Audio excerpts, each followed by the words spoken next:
Hello, I'm Alex Jones, a syndicated radio and television host based in Austin, Texas. And for many years, I've been exposing the criminal activities of the global elite, also known as the New World Order. And this collection of power-mad megalomaniacs has been using a successive string of terrorist events to usher in their corrupt world government.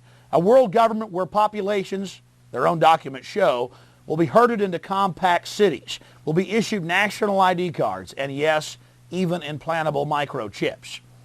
But in this film, we're first going to look at some historical examples of tyrants and governments, oligarchies alike, using crises, in many cases, terrorist events that they themselves perpetrate against their population, against their own bureaucracies, to create a crisis, to get the people to exchange liberty for so-called security. We're going to look at some historical examples of this, going back to Nero burning Rome to blame it on the Christians, and then fast-forwarding to Adolf Hitler burning the Reichstag shortly after being elected, the governmental building, to blame it on his political enemies, to destroy their Bill of Rights and Constitution, and to announce martial law. Then we'll look at the Northwoods document from 1962, where the Joint Chiefs of Staff and many other sectors of the federal government to the highest levels were planning to blow up airliners full of Americans, full of American citizens.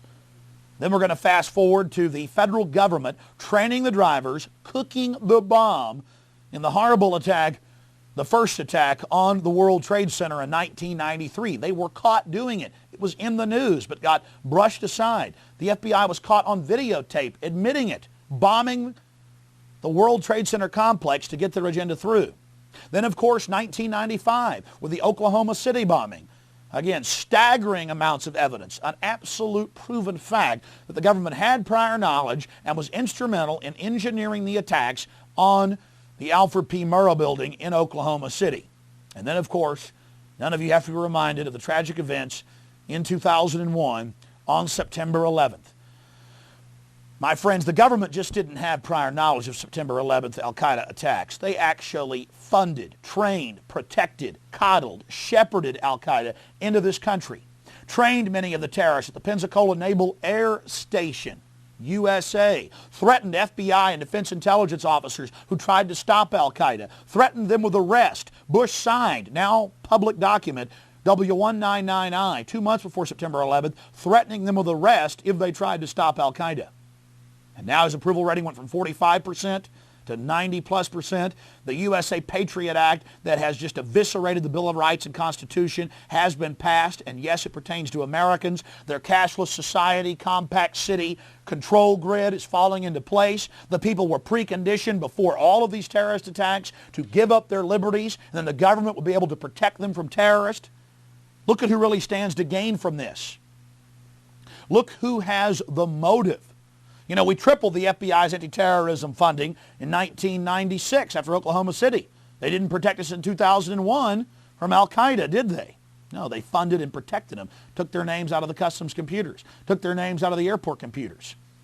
Nurse bin Laden back to health in a U.S. hospital. You're going to see all the evidence.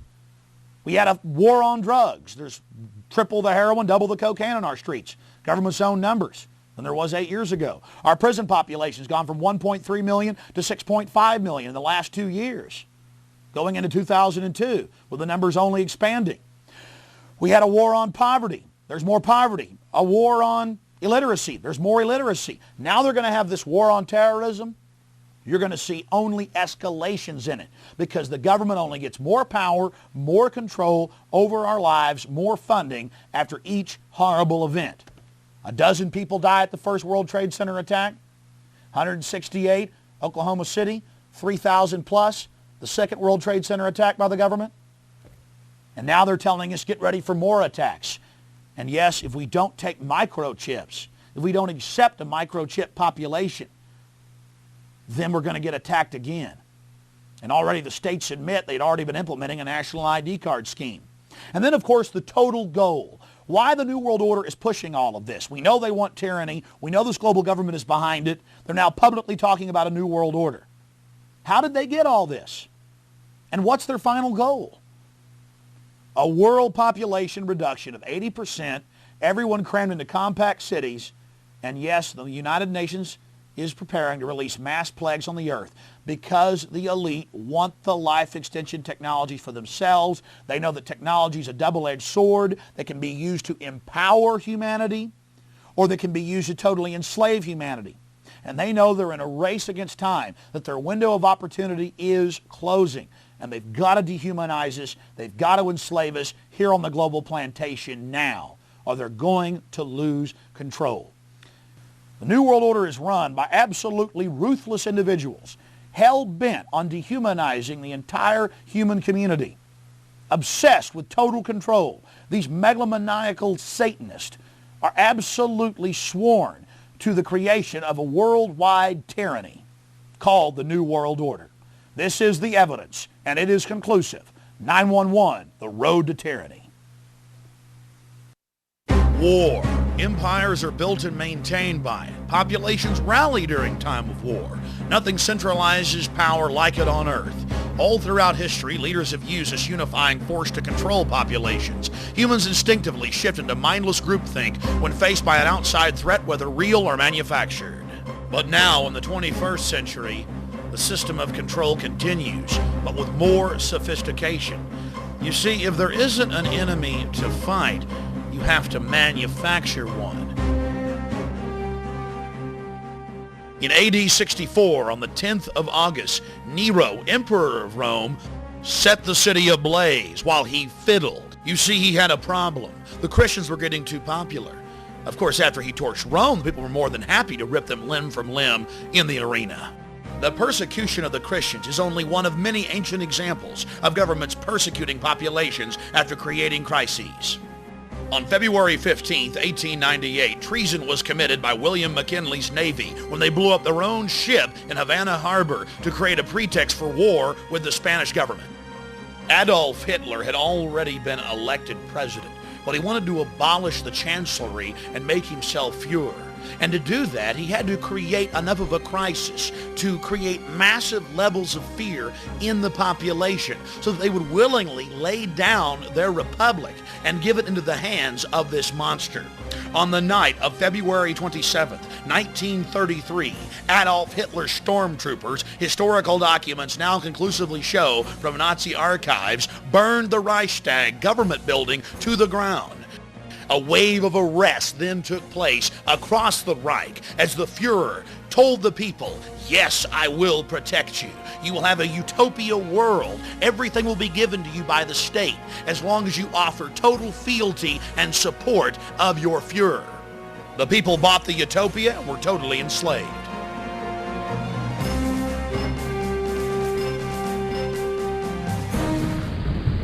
Yesterday, December 7th, 1941, a date which will live in infamy, the United States of America was suddenly and deliberately attacked by naval and air forces of the Empire of Japan. It may have been a surprise attack to the American people, but not to the federal government and the military. Months before the attack, they knew the Japanese were preparing for an all-out assault in the Pacific. And now even the History Channel admits, as well as any other historical record, that Roosevelt 12 days before knew the actual date of the attack. They had Admiral Yamamoto's communique saying on the morning of December 7th, we'll attack the Pacific Fleet at Pearl Harbor and deal a death blow. Roosevelt had campaigned on keeping America out of the war. But his backers had been funding the Japanese war machine for years, as well as funding and encouraging Hitler's blitzkrieg. They needed a global crisis to bring in a global government and the birth of the United Nations. That's why 6 months before the attack on Pearl Harbor, Roosevelt had the Naval Command remove the code-breaking machines from Pearl Harbor as well as dismantle the radar. They had to have the crisis to create this global system of tyranny. Think of the dastardly deed they had committed, leaving our troops, our sailors, our boys to die. You see, the global elite had attempted to create a League of Nations at the end of World War I. World War II had to be bigger and on a larger scale, so the people would say, give us a global government to protect us from these horrible wars.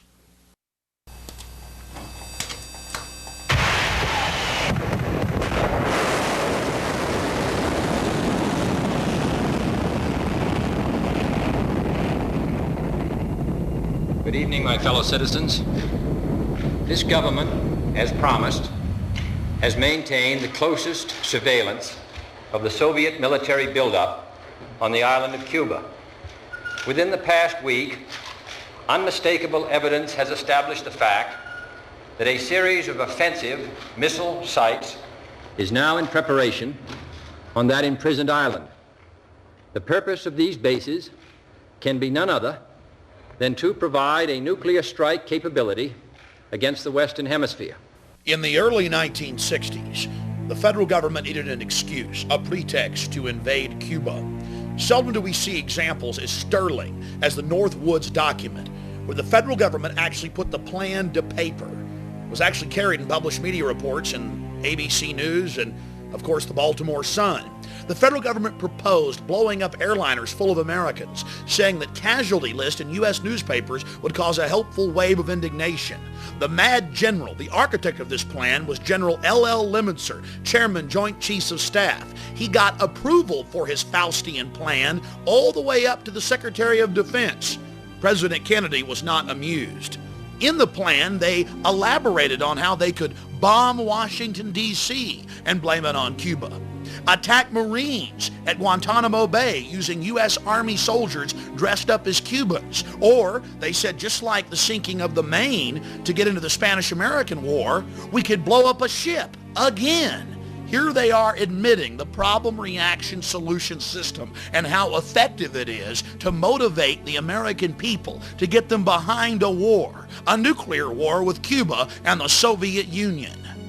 And you didn't believe that the government was capable of hijacking its own aircraft and killing its own citizens. President Kennedy had always been a servant of the elite, but he was so shocked by the Northwoods document that he signed Executive Order 11110 shortly before his death, announcing that he would abolish the Federal Reserve System. He also began to pull us out of Vietnam and signed an order to abolish the CIA. It was at that point that he was assassinated. You see, he had decided to be a leader of the people, to defend their interest, and the New World Order couldn't allow that to happen.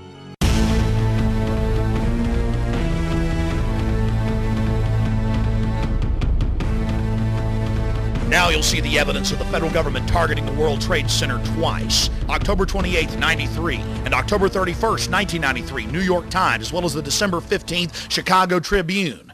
The federal government was actually caught on tape by their informants, ordering them to let the bombing go forward, to cook the bomb, to give the terrorists the detonators, to create yet another crisis, this time to usher in a police state and a war upon the American people.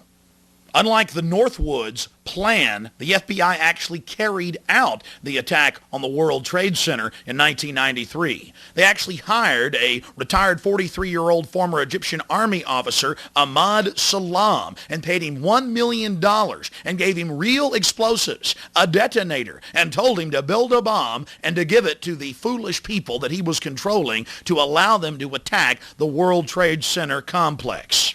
There was only one problem with their plan. Mr. Salam was not as ruthless and sociopathic as the FBI and their globalist controllers. He began to get very concerned right before and, of course, after the attack, saying, "Why are you giving me real explosives if this is just a sting operation?" When they told him to go ahead and let the attack go forward, he secretly recorded the head of the FBI in New York ordering him to let the bombing take place.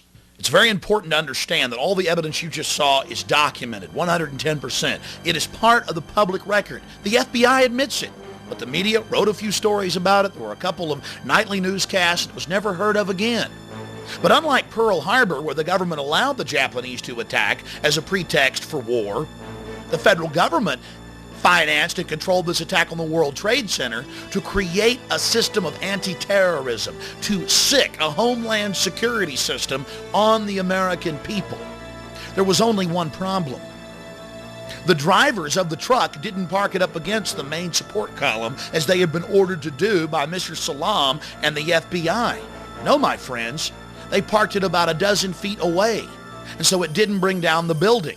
And in consequence, they didn't get the massive death toll they needed to create the martial law system they were hell-bent on implementing against our constitutional republic and the American people. To the American people's horror, the feds finished the job on September 11th, 2001.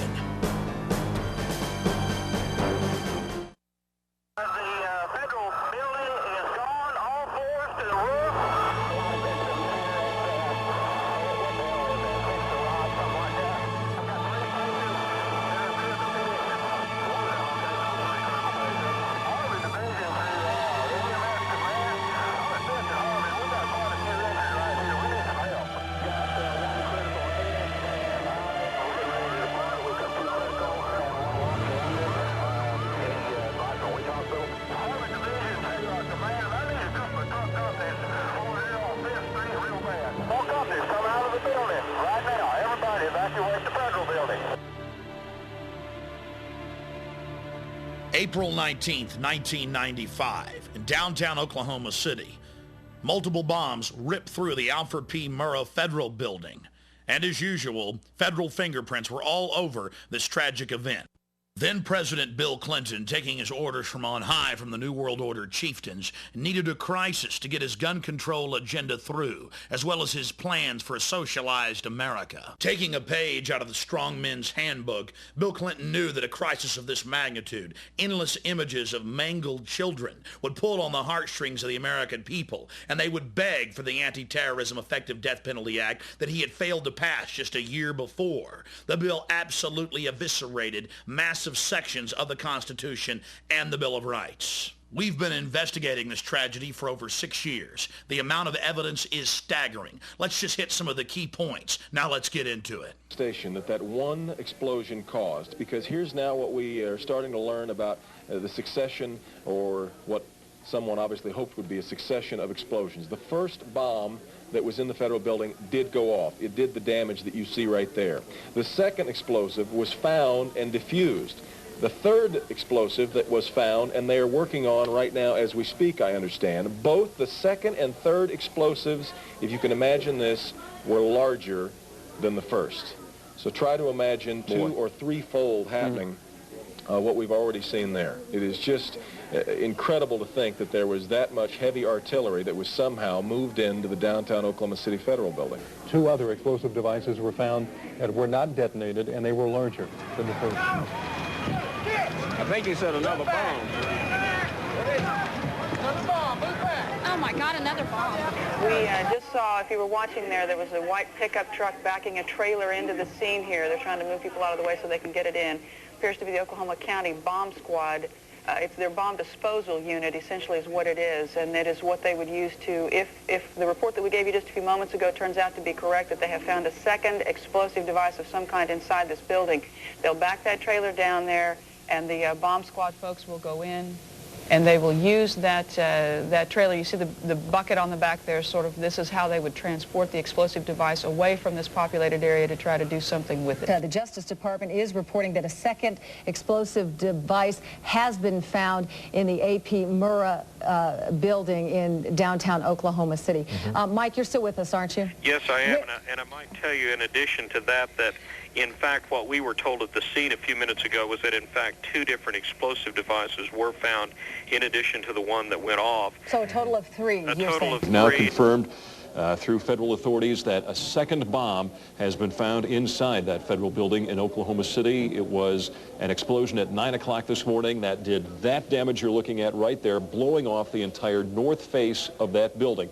Again, you're looking at the north face there. A second bomb was found on the east side of that building. A bomb squad is on the scene. That second bomb has not exploded. We don't know quite the status yet, if they've managed to defuse it, but it has been confirmed that a second bomb was found on the east side. What I have is that one device was deactivated. Apparently there's another device, and obviously whatever did the damage to the Murrah building was a tremendous, very sophisticated explosive device. So President Clinton just called Governor Frank Keating, and he says that 3 FBI anti-terrorist teams are en route to Oklahoma City. Right now, they are saying that this is the work of a sophisticated group. This is a very sophisticated device, and it has to have been done by an explosives expert. Obviously, with this type of explosion. The medical teams downtown are unable to get into the wreckage to retrieve more of the injured because of the presence of other bombs in the area. I just took a look down the street at the Murrah building again. I see another bomb truck going, so apparently they're going to try to get out that third bomb that's been talked about. Still a lot of activity around the Murrah building. Security concerns that another one still might go off. Fortunately, it didn't, because the second device that they found, we understand, was even more powerful than the first. They then found a third device, and you can see the look on this woman's face at the fear that she might have to go through the same thing again. They then found a third device, which was also larger than the first. Hard to feel lucky at this point, but certainly through some good work by some munitions experts and the explosive sniffing dogs, further tragedy has almost certainly been averted here. But it was a great stroke of luck that we actually have got diffused bombs. It's through the bomb material that we will be able to track down who committed this atrocity. It would have been an incredible help to have been able to get a hold of those unexploded bombs. Unfortunately, the BATF, according to police and firefighter testimony, were inside removing them and spiriting them away because they had to keep their story straight that there was only one bomb, a truck bomb. Out of hundreds of people we interviewed, we couldn't find a single person who said they'd heard only one explosion. But, you know, Did you live here, Charles, at the time of the bomb? I live here. I worked right here in this building. I was at work. I was at work. Did you feel it? Yeah, I thought this building was blowing up. How many blasts did you feel? 2. And how far apart were they? Oh, probably about boom, and then it's boom. It's a historical fact, part of the public record, that there were multiple devices inside the Oklahoma City building, and that there were at least 2 explosions. The emergency radio transmission transcripts show clearly that the police and firefighters were on the record witnessing the BATF removing unexploded devices. But you see, we have the actual scientific fact. We have the University of Oklahoma's own seismograph reports, as well as the U.S. Geological Survey reports. 2 different scientific institutions showing multiple explosions. But you see, McVeigh would have had to have had accomplices, and that didn't fit in to the federal story, especially if the reality showed that it had to be somebody who had access to a federal building for long extended periods of time. General Benton K. Parton is the former head of Air Force Weapons Development and had over 30-plus years running the Air Force Weapons Development Program. He has multiple engineering degrees. General Parton was amazed by press reports claiming the building had been blown in and that a truck bomb could cause that damage, when even basic understanding of explosive signatures shows that the building was blown not from the outside in, but from the inside out. Within days of the blast, General Benton K. Parton was on the scene, but of course he was barred access. But from video as well as photographs of the columns, it was obvious to any trained eye that the columns had been blown off by shape charges. In a detailed report, the former head of Air Force Weapons Development laid out the physics, the mathematics. It was a physical impossibility for a truck bomb, even made of military-grade explosives, couldn't even begin to approach the damage that was brought against the Oklahoma City Federal Building. Now the seismographs come in. You see, the seismographs first registered one distinct explosion and then a group of explosions so close to each other that they couldn't be separated.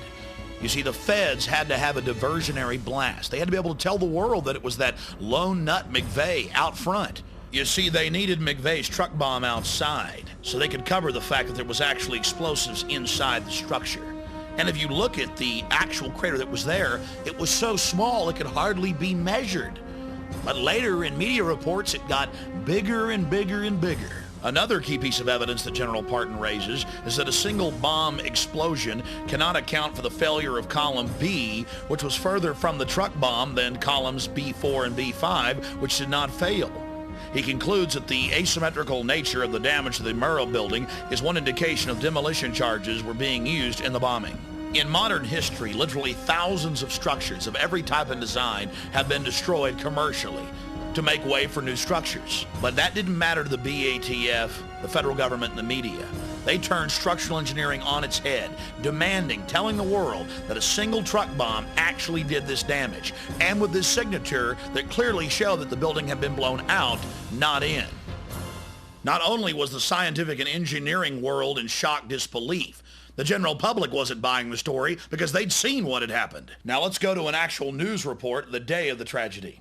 Some of the floors have just crashed together. I mean, there are some points where you just literally can't get in at all. And then from Chopper 4, at some particular points, we could see all the way through the building. That's the force of the explosion. It just blew out all the walls and everything inside. Blew out all the walls, blew out all the walls, blew out all the walls. Outraged by the federal cover-up, leaders from across Oklahoma, led by State Representative Charles Key, banded together to put together the final report, 550 pages detailing this criminal federal operation. Now let's look at the cowardice of the BATF. You see, they got a warning, but they didn't pass it on to the children in the daycare center. What he told him is that he thought that they had received a tip that morning of the bomb.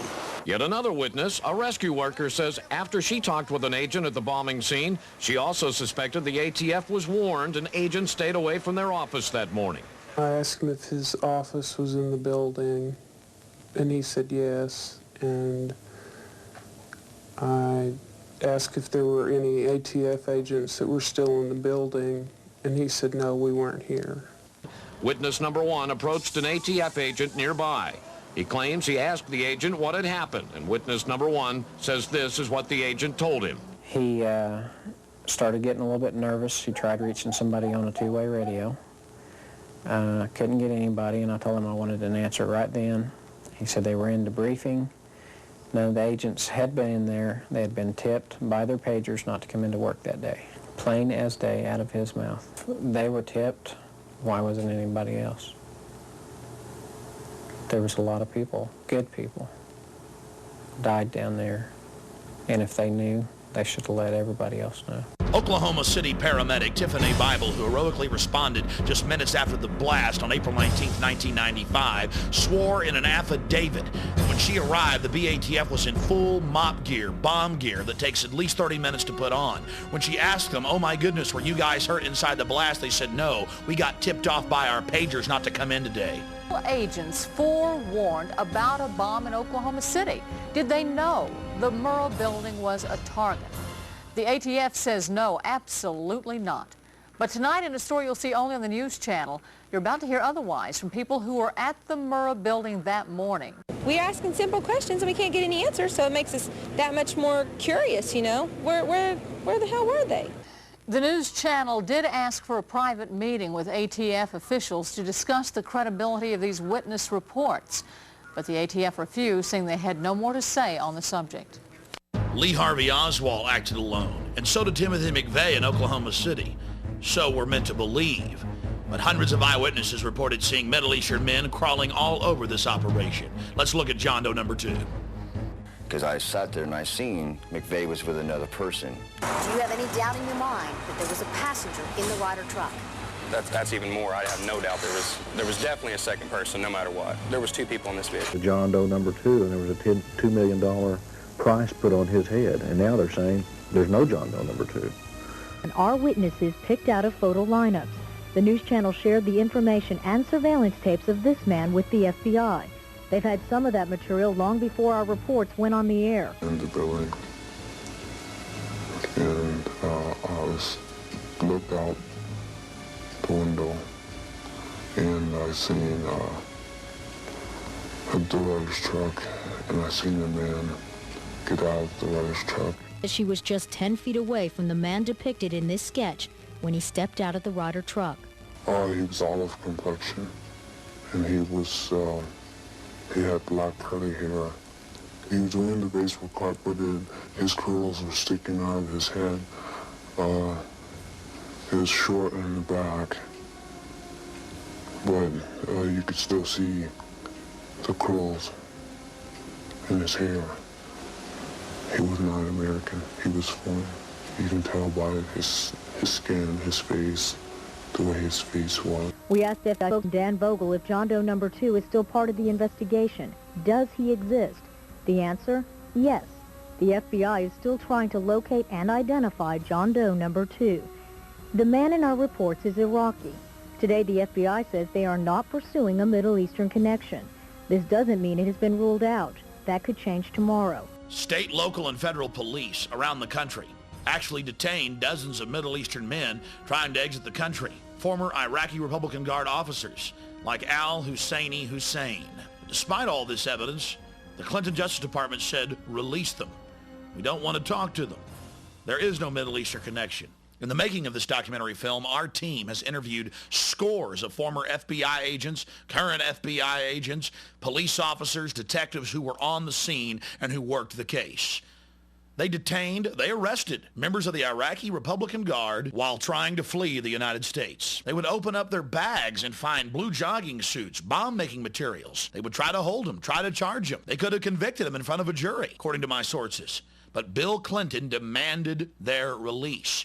Later, I interviewed David Shippers, the man that impeached Bill Clinton, that brought down the mob in Chicago. And David Shippers stated that the Oklahoma City bombing team was the same people involved in the World Trade Center attack on September 11th. And guess what? Al Husseini Hussein was actually working in the Boston airport. It's amazing. Now we see the grand plan of the feds. These people are actually working for them. All the evidence shows.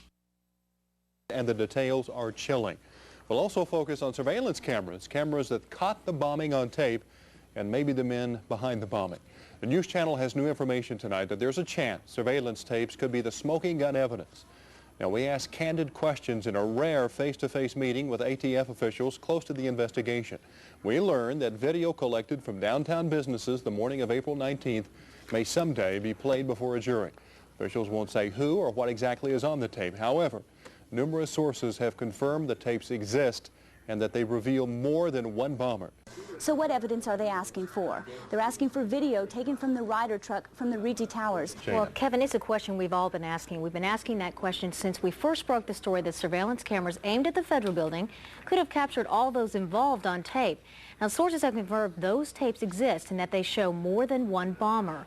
The FBI also confirmed those tapes exist when they refused to release them, claiming the video is part of a criminal investigation. And now, for the first time, we get an on-the-record response from the head of the Dallas office, ATF.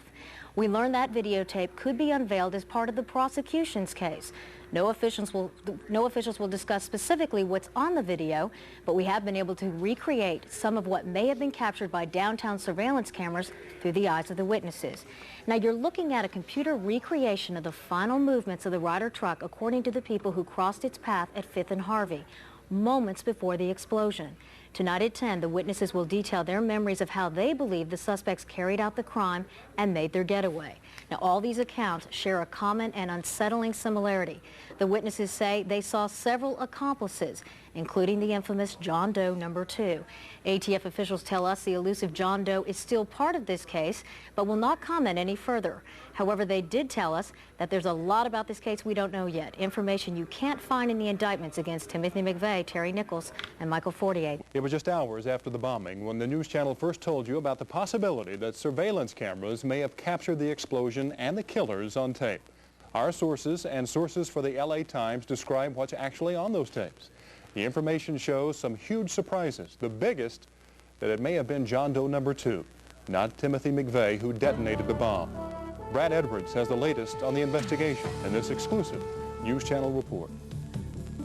Our new information comes directly from a source that has seen parts of those surveillance tapes. It also comes from reports now in the Los Angeles Times. But perhaps the biggest surprise is contained in the news channel's own information.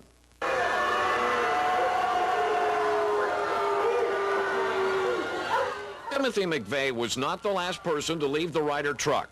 In fact, another man sat inside the cab of the truck after McVeigh got out. We believe that man is John Doe number 2, a man who, for all we know, is still on the loose, leaving open a vital question. Was it John Doe number 2 who actually set off the bomb, not Timothy McVeigh, as we've all been led to believe? News Channel 4 has for weeks been demanding copies of the surveillance tapes from the FBI. The federal government so far is dragging its feet.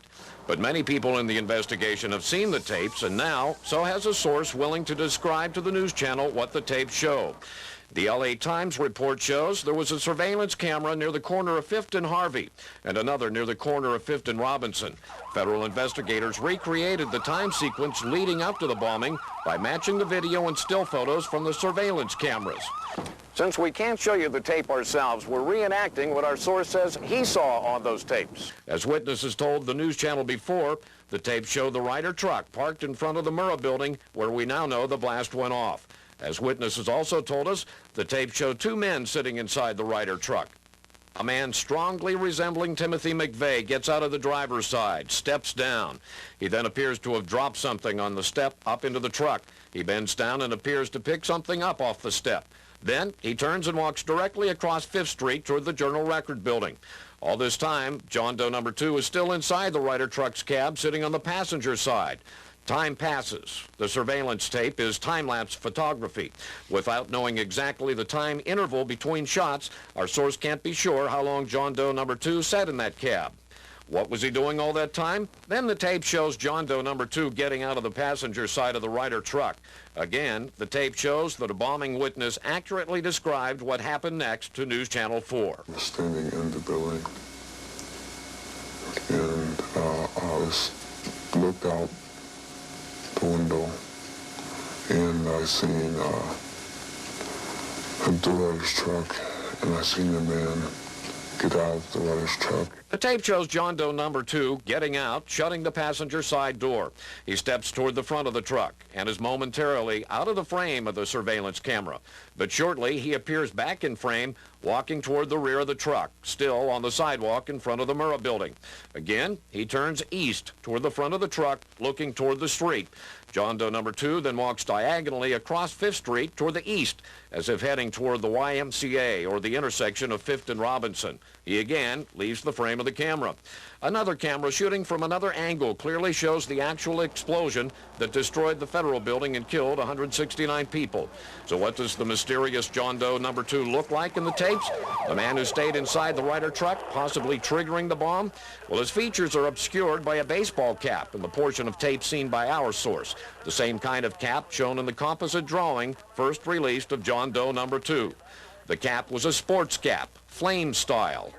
The man himself was taller than the man resembling McVeigh and much thicker in build. He appears to have a dark or olive complexion. Our source saw only a few minutes of tape. He didn't see all of the almost 20 minutes of surveillance tapes that reportedly were distributed to FBI agents around the country to help in their investigation.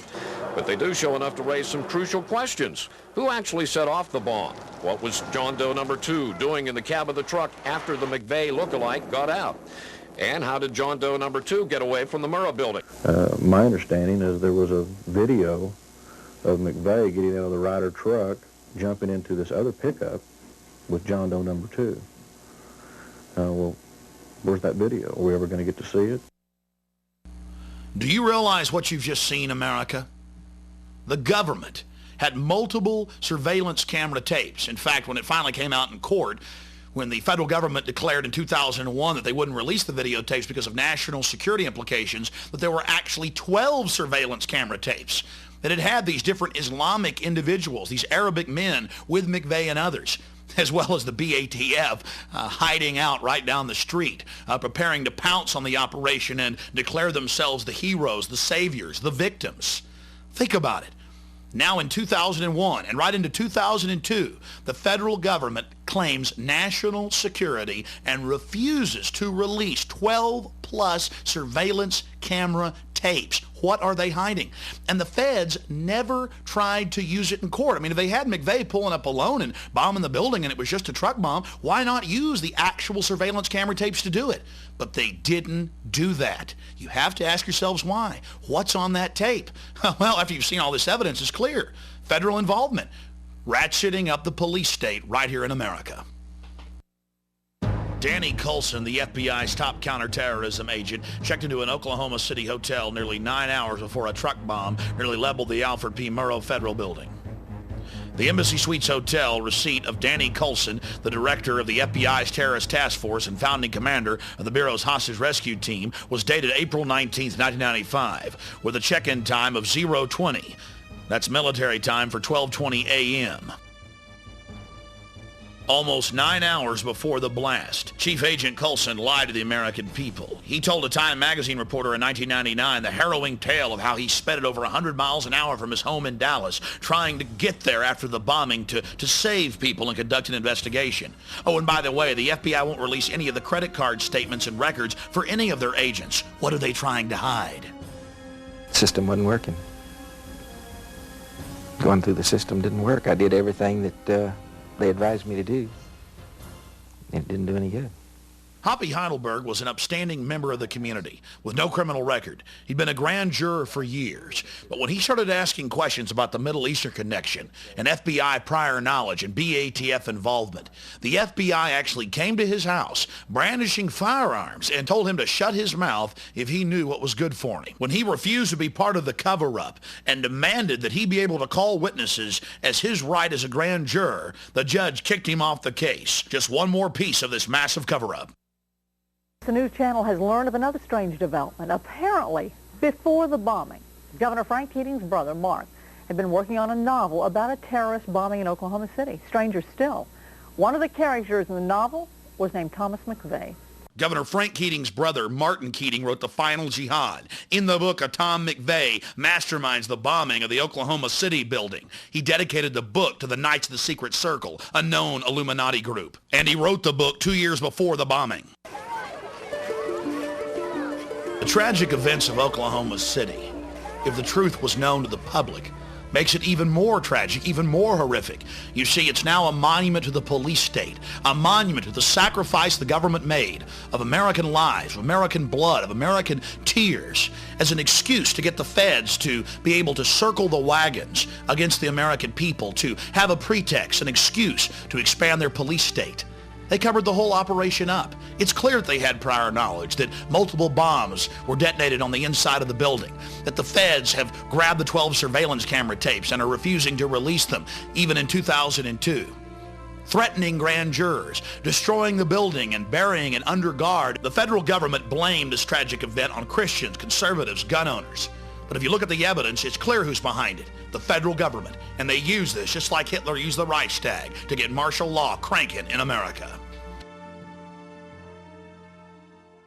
$62 million is coming to Oklahoma soon to help anti-terrorism and disaster relief efforts. Government crime certainly does pay, especially when it's government-sponsored terrorism against its own institutions. That's right, the BATF locally got tens of millions of dollars extra funding, but so did every other federal agency that tries to control the American people. $24 billion increase in anti-terrorism funds. And after September 11th, they've now tripled that.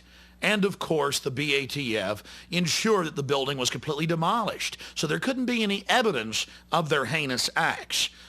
And that's right, ladies and gentlemen, they actually buried the building under guard at a private landfill with Wackenhut guards protecting it.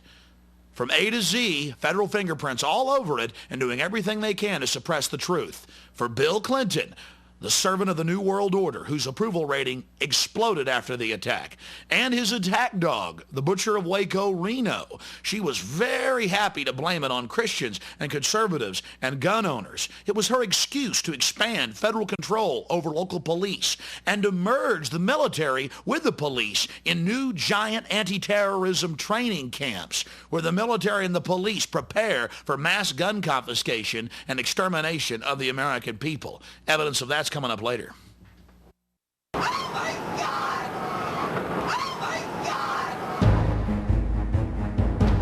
You've seen the evidence of government-sponsored terrorism throughout history. Now let's take a closer look at what happened on September 11th, 2001, and how it's being used to usher in a new world order. What is at stake is more than one small country. It is a big idea. A new world order where diverse nations are drawn together in common cause to achieve the universal aspirations of mankind: peace and security, freedom, and the rule of law. Out of these troubled times, our fifth objective, a new world order, can emerge. Now we can see a new world coming into view. A world in which there is the very real prospect of a new world order. The Council on Foreign Relations, known as the CFR, an organization publicly sworn to destroy American national sovereignty and usher in a tyrannical world police state, could not contain their glee on September 12th, the day after the tragic attack. They announced their new world order. There is a chance for the President of the United States to use this disaster to carry out what his father, a phrase his father used, I think, only once, and hasn't been used since, and that is a new world order. There it is, the CFR actually admitting that this crisis was helping them to bring in a new world order, global government. And how would they get that job done? You see, for decades, going back to Jimmy Carter and Zbigniew Brzezinski, the national security advisor, they had been breeding, creating these terrorist organizations, funding them and training them to attack America. Zbigniew Brzezinski, co-founder of the Trilateral Commission with David Rockefeller and other luminaries of the global system, actually bragged in his 1998 book, these criminals love to brag, The Grand Chessboard, of how America would be attacked by Afghan terrorists and how global government, a war for global government, would then take place in Central Asia, how it could be used to roll out national ID cards and a global police state here in the United States. All of this being planned back in the 70s, 80s, and 90s. The relationship between the CIA and the Afghan freedom fighters, the Mujahideen, even predates Ronald Reagan. The bonds that were forged there with the Central Intelligence Agency led to the creation of their super asset, Osama bin Laden, the rich Saudi Arabian sheik whose family to this day builds all U.S. military bases in the Middle East, North Africa, and in Central Asia. It's on the record that bin Laden's a CIA asset, and every time an American president needs a distraction overseas, a ship or an embassy gets blown up. On October 12, 1998, the USS Cole, while docked at the port of Aden in Yemen, was attacked. 17 Americans were killed, 39 wounded. Sacrificed yet again on the altar of globalism. Just like clockwork, every time Bill Clinton was in trouble, an embassy, a ship, a barracks was blown up.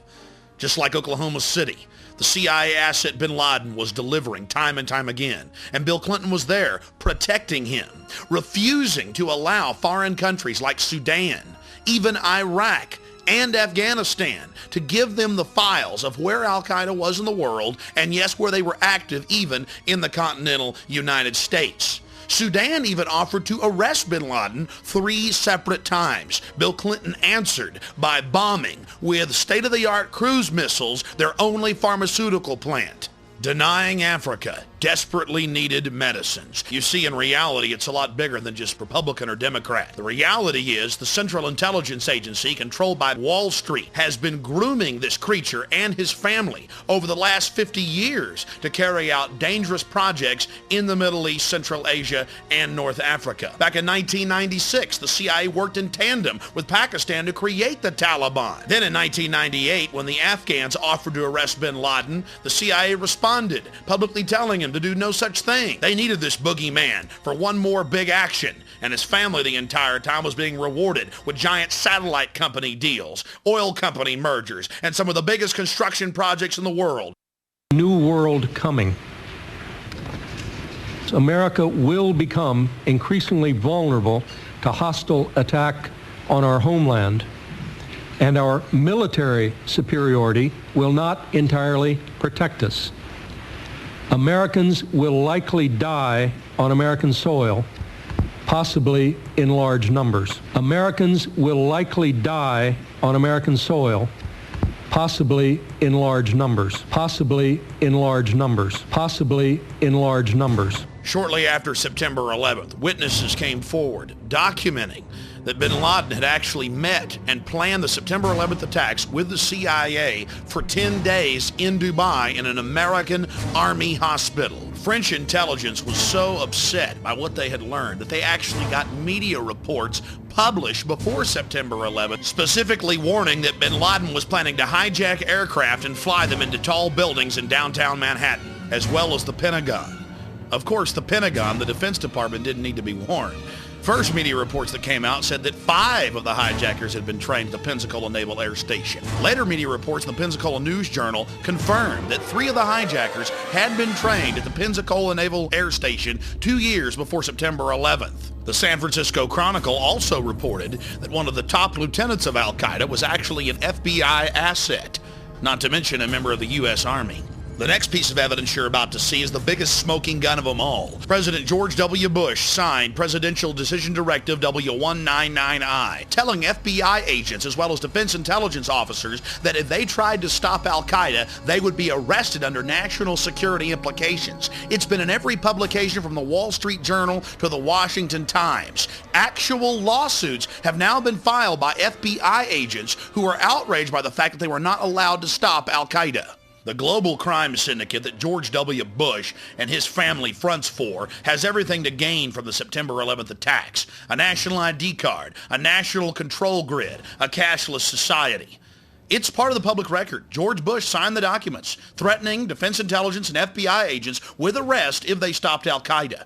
This is the most absolutely treasonous, treacherous thing he could possibly do. George Bush is a mass murderer. Before the Bush administration shut him down, CNN's American Morning with Paula Zahn actually reported that FBI Deputy Director John O'Neill resigned because he felt the U.S. administration was obstructing the FBI and their attempt to stop Al-Qaeda. They went on to report that Bush signed W199I, restricting the investigation. Again, this is high treason, absolute fact. George Bush signed this public document. BBC has a copy of it, and George Bush is an intimate partner with bin Laden, a traitor to America. Months before September 11, 2001, Indian as well as Pakistani diplomats had gone public with the fact that U.S. Special Forces were massing in Tajikistan, preparing for a full-scale invasion of Afghanistan. So the U.S. government was massing troops outside Afghanistan, publicly getting ready for an invasion right before September 11th. Another smoking gun, another red flag. We already talked about the Deputy FBI Director, John O'Neill, quitting because George Bush signed an order not allowing him to stop Al-Qaeda. You're probably wondering, why doesn't he go public now? Well, there's a problem. Mr. O'Neill is dead. His new job was working as the head of security for the World Trade Center complex, and he died in the collapse of September 11th, his first day on the job. The Bush and bin Laden family connection goes back over half a century. And by the 1970s, George Bush Jr. as well as Osama bin Laden and his big brother were already vacationing together, owning airports as well as oil companies together. Even before September 11th, the Wall Street Journal had called for the Bush family to end their relationship with the bin Ladens. Then, of course, there's the Carlyle Group, the biggest defense contractor on the planet. And guess who the majority owners are? The Bush family and the bin Ladens. They could profit in the hundreds of billions off of this new war. power. Now you begin to understand what's fueling these criminal activities. Money and power.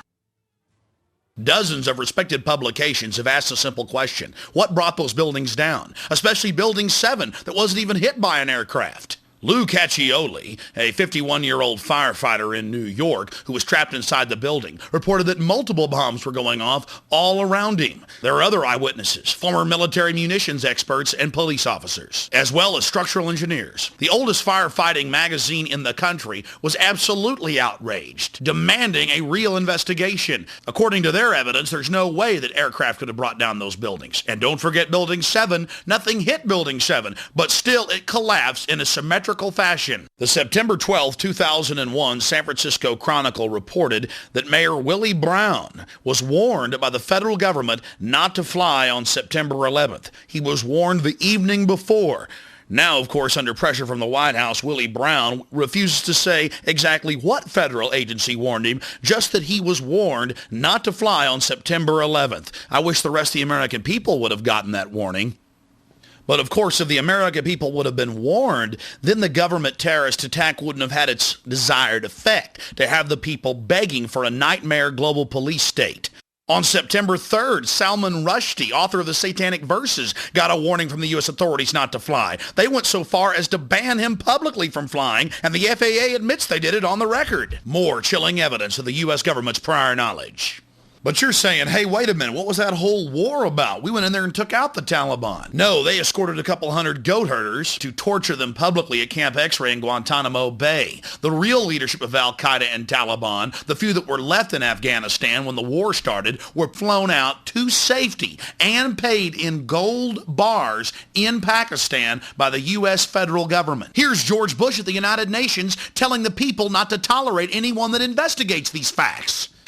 Let us never tolerate outrageous conspiracy theories concerning the attacks of September the 11th, malicious lies that attempt to shift the blame away from the terrorists themselves, away from the guilty. I guess it's un-American to investigate the facts. Let's just call it a conspiracy theory, especially those FBI agents that have gone public about George Bush telling him not to stop Al-Qaeda. Conspiracy theories, conspiracy theories. Conspiracy theories. What you're about to hear is not a Freudian slip. It's a carefully crafted speech as Bush throws it in your face about dark cults of evil gaining power off of human suffering. The hijackers were instruments of evil who died in vain. Behind them is a cult of evil which seeks to harm the innocent and thrives on human suffering. Theirs is the worst kind of cruelty. The cruelty that is fed, not weakened, by tears. Theirs is the worst kind of violence. Pure malice while daring to claim the authority of God. We cannot fully understand the designs and power of evil. It is enough to know that evil, like goodness, exists. And in the terrorist, evil has found a willing servant. Evil has found a willing servant. Evil has found a willing servant. 5 months before September 11th, David Shippers, the man that impeached Bill Clinton, that brought down the mob in Chicago, was actually getting investigative reporters on the O'Reilly factor warning of an impending terror attack on Lower Manhattan. We'll take you now to an exclusive interview with David Shippers from my syndicated radio broadcast. I began to get information concerning the Middle Eastern connection in Oklahoma City. And we've had Colonel Craig Roberts, who was a detective working the case, on this show many times, a month before the attack, predicting one was imminent right here on this show. Yep. And he has all that same information. They actually arrested some of these guys, and the Justice Department in 95 said release them. That's right. And the word's out right even today that they're not allowed to touch them. The Oklahoma City police are not allowed to touch these people. And again, from what I'm understanding, they're up to something again in Oklahoma City. I don't know what it is or what their target is.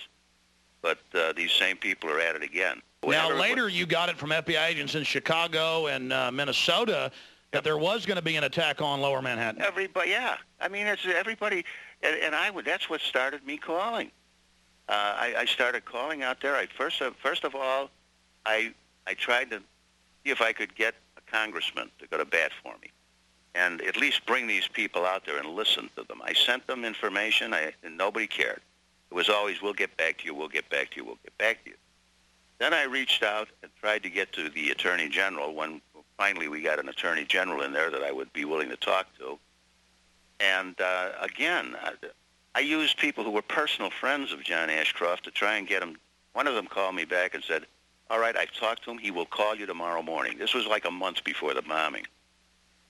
The next morning I got a call. It wasn't from Ashcroft. It was from somebody in the Justice Department. One of his handlers. Yeah, and I started telling him the situation. He said, well, you know, we don't start our investigations at the top. I said, I'd like to talk to the Attorney General because this is vital. And he said, we don't start our investigations at the top. Let me look into this, and I'll get back to you. Well, as I sit here today, I've never heard from him. Now, again, David Shippers, I mean, you're big in Washington. You were the top lawyer that got Clinton impeached. You're highly respected. You know the senators, the congressmen. You're calling up. You've got these FBI agents and others feeding you this information. They're being pulled off the cases. They're angry. That's even been in the news now from Minnesota and Florida and, and Illinois. They know what's going to happen. The Sudanese in 96 and 98 tried to arrest bin Laden for Clinton, tried to give us the names of al-Qaeda. Clinton wouldn't take it. Didn't want any part of it. Wouldn't touch it. So we've got all this developing. We've got police officers and FBI on the ground who know who bombed Oklahoma City. They've got them in custody with blue jogging suits and bomb-making components. They're ordered to release them. All this is unfolding. 3,500 to 5,000 Iraqi Republican Guard. We know there's a Saddam-Iraqi connection here. I mean, they knew this. Why in the world, David Shippers, did they allow this to take place is the question. I'll tell you something. This is one of the things that, to me, it is almost inconceivable that with the knowledge they had that they would turn their back, just assume that they had investigated and gone in after the Oklahoma City bombing as they're doing now. There never would have been an attack on the trade towers. As a human being, as a former prosecutor, as a lawyer, as a guy who represents agents all over the United States, it is inconceivable to me that those bureaucrats in Washington would turn their back on the obvious for their own purposes. And now the World Trade Center complex is absolutely destroyed. Yeah, there's more coming. Now, you say that from your sources, I know you represent a bunch of FBI agents that are hopping mad. You probably can't talk about the specifics. You say you're representing them. Are they getting ready to sue or something? Oh, well, they're hoping to. I don't want to get them in court. I want to get them into the Intelligence Committee, somebody who can go to these, someone who has the authority and the ability to go to the FBI bureaucrats and say, butt out, we're going to do this right. I'm sure you're aware that on History Channel, they've been reporting for years. It's now confirmed that we had prior knowledge of the Japanese attack, and they allowed that to take place. Sure. And now you see the UN empowered, World Court empowered. Looks like the UN's going to get to take over all that oil supply there in Central Asia. The face scanning cameras were in trouble. Now they're on the fast track. Yep. This has sure brought the police state more funding. Sure has. And I've been saying for years that once you have license, which we've had, the next step is tyranny, and it really is scary. The whole thing is scary. The American people are saying, I want to be safe. And I will, who was it? Ben Franklin said, if you give up your liberties for security, you will eventually lose both your security and your liberties.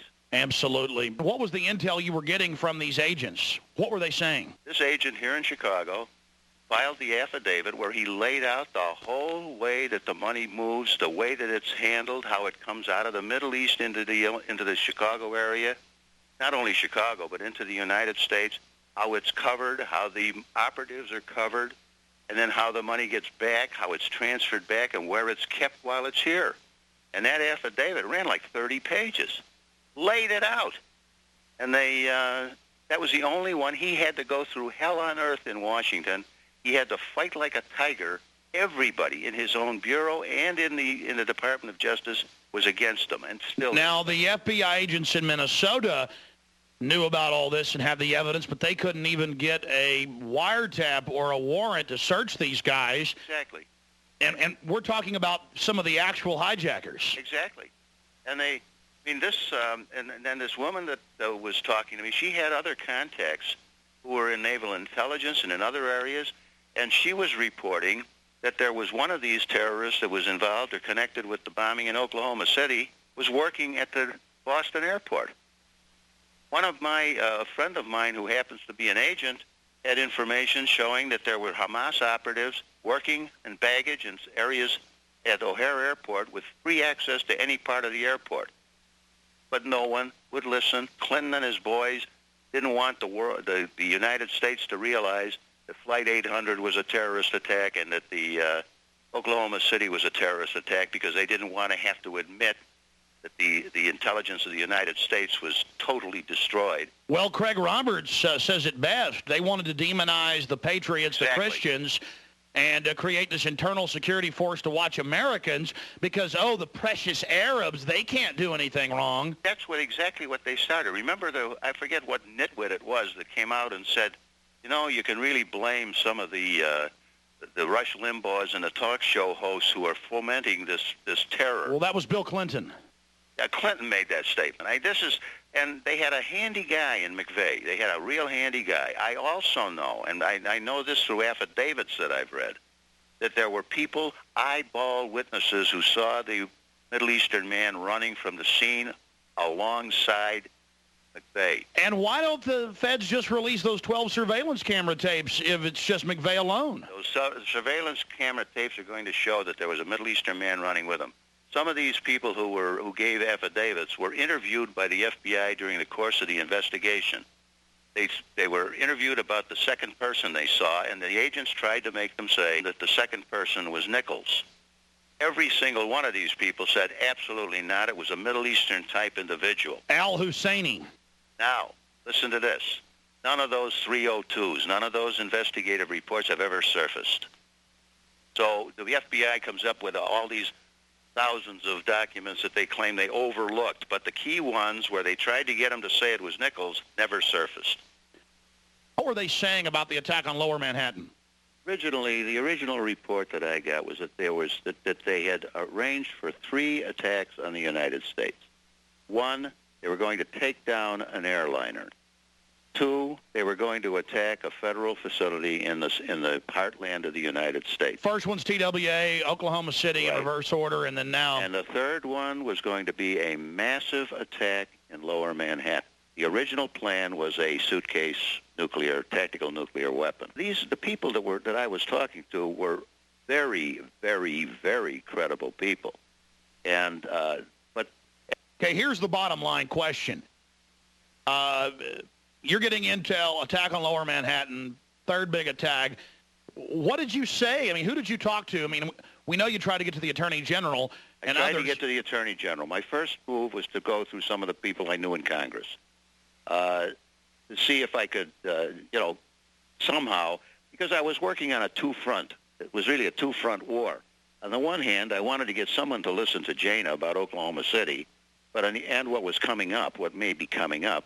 On the other hand, I was trying to get somebody to understand that Hamas has infiltrated the United States. I tried the House, I tried the Senate, I tried to get to the Department of Justice. The very people that put up roadblocks on the attack against the terrorists under Clinton are still there. And they still constitute almost like a moat between the people with information and the people who should hear the information. So when you're talking to these Justice Department people and folks in Congress trying to give them all this information, what do they say to you? They say, oh, my, that's wonderful. Yeah, we'll get right back to you. I have never got a call back. When I was on a radio program out east, out in Pittsburgh, and I hinted at this. I just hinted that the FBI was sitting on information when they should have been sharing it with others, and as a result, there was a breakdown in intelligence. The next morning, I got a call from the office of the Speaker of the House, who happens to be an Illinois Republican. Hastert. Hastert, right. And they said, we understand. They hadn't heard the show, but they said, we understand you've got some information, et cetera, et cetera. I said, yes, I do. I would really like to share it with somebody. I have at least 2 and maybe 3 witnesses that should be subpoenaed to come out there and testify in executive session and tell you what I was talking about. Okay, we'll get back to you. That never heard again. A couple of days later, I got a call from the Senate Intelligence Committee. We hear that you've got information, et cetera, et cetera. Yes, I have information, and I'd be perfectly willing to bring it out to you, or I'd be perfectly willing to have my witnesses go in there and testify, but they have to be subpoenaed. Okay, we'll get back to you. That was last week. I still haven't heard a word. I talk to people like you who are in the media, people who are really well aware of what's going on, and they cannot believe that this can happen. Strangely enough, the one people that I haven't heard from is the FBI intelligence people. Of course, if I did hear from them, I wouldn't talk to them anyhow, because they're totally incompetent. They got their funding tripled after the first... Boy, that's great. They can all get a raise, and they can all sit around and tell everybody that their informants tell them this and informants tell them that. I'm still trying, and I'm still trying to get somebody to listen to me out there and listen to my witnesses, and to at least take the material. Dana Davis had the same stuff she showed me. She walked into the FBI in Oklahoma City shortly after the bombing and said, here, I have all this material. It may be of some assistance to you. And they said, we don't want it. They refused to even take it. Just like Sudan trying to give us the names of al-Qaeda and arrest bin Laden. Exactly. And they said, we don't want to do that. Well, then I think you're an investigator. You're a prosecutor, Mr. Shippers. You prosecuted the President of the United States, successfully got the indictment, but not... prosecuted the outfit here in Chicago for 5 years. So, you can see the motive. I see more intelligence funding. I see the cashless society with the biometrics. I see an expanded UN. I see NATO planes patrolling our skies. Right. UN General McKenzie on Nightline the 19th, the week after the attack, 8 days after the attack, saying we need UN troops on our borders. I see global government being empowered and a takeover of the Middle East and Central Asia by the West. I mean, I see great dividends for them by allowing this to happen. So I hope to God you're wrong. I do. But and I can't fight with you or argue with you on it because it does seem to be heading that way. For trying to protect their country, the heroes get crucified. The heroes get crucified, and the bureaucrats sit out there and tell each other what a great job they're doing until another city blows up. And then they say we need more tools. They have all the tools in the world. They could have found the money years ago if they had just listened. We've got to go public because we tried to do it the right way. We tried to do it by going to the people in whom you would normally repose your confidence and trust. It didn't work. Nobody cares. Well, we know this. The bureaucrats are going to get even more funding now. You want more evidence of prior knowledge? The October 24th, 2001 Associated Press reported that Ari Fleischner in a White House press briefing admitted that George Bush and much of his cabinet were already on Cipro on September 11th, 3.5 weeks before the first traces of it popped up in Boca Raton, Florida. This is a whole nother section. We can make a whole other film on it, but it was actually proven that the anthrax was sent from Fort Detrick, Maryland, a U.S. weapons lab, again to create fear. Another smoking gun. It never ends. I know the information in this documentary film is extremely painful, but the facts are the facts. Bush signed a document blocking the FBI and Defense Intelligence from stopping al-Qaeda. They're actually suing him over it now. And realize that it's Democrats as well. The New World Order controls things at the top, and if we don't hold government responsible, they're going to use this terror to get more control over our lives. Now President Bush is seeking to restrict Capitol Hill probes. He had Dick Cheney call 6 separate congressional committees and threaten them, telling them not to investigate September 11th. And of course, the president has also activated the secret government. For the first time in history, FEMA command bunkers are brimming with National Security Agency personnel. And on top of it, Congress wasn't even advised. Neither the Senate leader nor the Speaker of the House were even told, despite the fact that they are in the direct line of ascension in the chain of power. Why isn't the president including elected officials in the continuity of government program? Back in 1999, there was a rising young star in Russia. He just stepped down as the head of the KGB, the new FSB, Vladimir Putin. He was Boris Yeltsin's top deputy. But how was he going to get into office when the polls showed the people didn't want him? Simple. he was caught blowing up 3 separate apartment buildings. That is, members of the FSB were, with explosives. Moscow police actually arrested them. Now in 2002, members of the FSB, the Federal Security Bureau, have gone public with the information, as well as explosives experts and Vladimir Putin's best buddy, Boris Berezovsky. They seized his media empire when he reported the facts. Again, Moscow police back in 1999 actually caught members of the FSB planning the bombs in a 4th building to create fear throughout the population. Now other top government officials have gone public, saying that they knew the government was actually preparing to bomb buildings in 1999 as a pretext for control. And now they're actually seizing the videotape that proves it when Russian journalists as well as Russian politicians try to bring the film back into the country. So, carrying one of them terrorist manuals, are we? And it's Ashcroft standing over Uncle Sam reading a book that says the Bill of Rights. Sounds like a joke, doesn't it? You're about to see the evidence. It's actually the facts. They're teaching police that if you read the Bill of Rights, you're with the terrorist. What has America come to? We're becoming more and more Sovietized every single day, and our new gracious homeland leader is George W. Bush. It's a sick joke.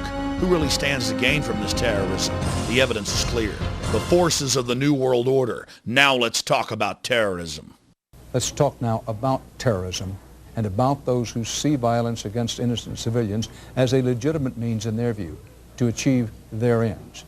This new law that I signed today will allow surveillance of all communications used by terrorists, including emails, the internet, and cell phones. The answer is yes. It's a war we have to win if we're going to protect the people of this country. I think the real issue is what do we sacrifice, what do we give up in the process? So there is going to be a continuing trade-off between security and liberty and freedom going forward in the 21st century. Security is having this discussion right now with the political leaders, and we're probably going to be asked to do some things that many people might not like because it's going to call into question some of the freedoms that we have had. Politics of terror. In the 20th and 21st century, inspection of any major terrorist event reveals that it is actually governments financing terrorist organizations to get a desired political outcome, to condition their population to accept higher levels of control. You've seen Hitler, Stalin, Mao, you've seen them all do it throughout the 20th century. And now in the 21st century, they're telling us it's going to be the century of terror and the century of a new world order. Look at the U.S. government. They tell us to give up our rights while our borders stay wide open, while tens of millions of people pour across our borders, come in through our ports, and land on airplanes. They have the nerve to tell American citizens that we must accept a national ID card in the name of safety. Use some common sense. The government tells us to leave the borders open even after September 11th and then treats us like slaves. Doesn't make any sense unless you're a slave master. You see, ladies and gentlemen, you have been declared the terrorist. You're looking at an FBI flyer, and they've gone out nationwide, where the FBI actually states that Christians, conservatives, gun owners are part of terrorist organizations. Defenders of the U.S. Constitution are listed as terrorists. If police encounter them, call the FBI anti-terrorism hotline immediately. Even defenders of the U.S. Constitution, people that make numerous references to the U.S. Constitution. Wait a minute, I thought police swore an oath to protect and defend the Constitution. Not in the new America, not with an America with a big fat K. Face the facts, America. You are the terrorist. Abby Newman claims the checkpoint was unconstitutional. State police say the stop was legal and Newman took it too far when she assaulted them. You can take a look at the video from the trooper's car taken here from the website Infowars.com and judge for yourself. Notice that the media wouldn't show a full screen so no one could tell what was actually happening. We'll show you what really happened. I need to know who you are. No, you don't. Yes, ma'am, I do. I'm not speeding. I am not intoxicated. I have given you no reason to stop me, and this irritates me. And I would be very happy to go into town and talk to the supervisor. Sir, you cannot. This is my... Step out of the vehicle. No, sir. You cannot reach into this vehicle. Sure I can. You cannot. I got to know who you are. You do not. I must know who you are before you can go down the road. I have not broken any laws. I have not accused you of breaking any laws, ma'am. You just reached in my vehicle and opened this door and are demanding I have no idea who you are. The officer admits she's done nothing wrong, but she still must present her papers, all part of being guilty until proven innocent. I need to know who you are. Do you have a driver's license? You just proved to me you don't have probable cause because you don't know who I am. Okay, shut your ignition off for me. Pardon me? Turn your car off for me. Why do I have to Because I'm asking you to turn my car off. You are violating my United States constitutional rights. Any laws that go contrary to the United States Constitution are null and void, and I do not have to submit to them. I am not intoxicated. You have already stated you don't know who I am, so therefore... That's the whole point. I don't know who you are. I've told you who I am. Okay, this is an approved checking detail site. Are you going to tell me who you are? No, sir. You're not going to tell me who you are? You have not charged me with anything. You've not told me I've done anything wrong, and I do not owe you that, sir, because I don't serve you. You serve me. Okay. Because when you take one, you take another, and before you know it, we can't go anywhere without our papers, and that's what this is. May I see your papers, please? You can't travel down this road, ma'am, unless you show me your papers, please. You've already told me that the stickers are in order. I wasn't traveling in undue speed. I've done nothing wrong, and this is absolutely wrong. Don't reach inside my vehicle. I'm going to place you under arrest for obstruction of justice. What am I obstructing, sir? Sir! Step out of the car for me.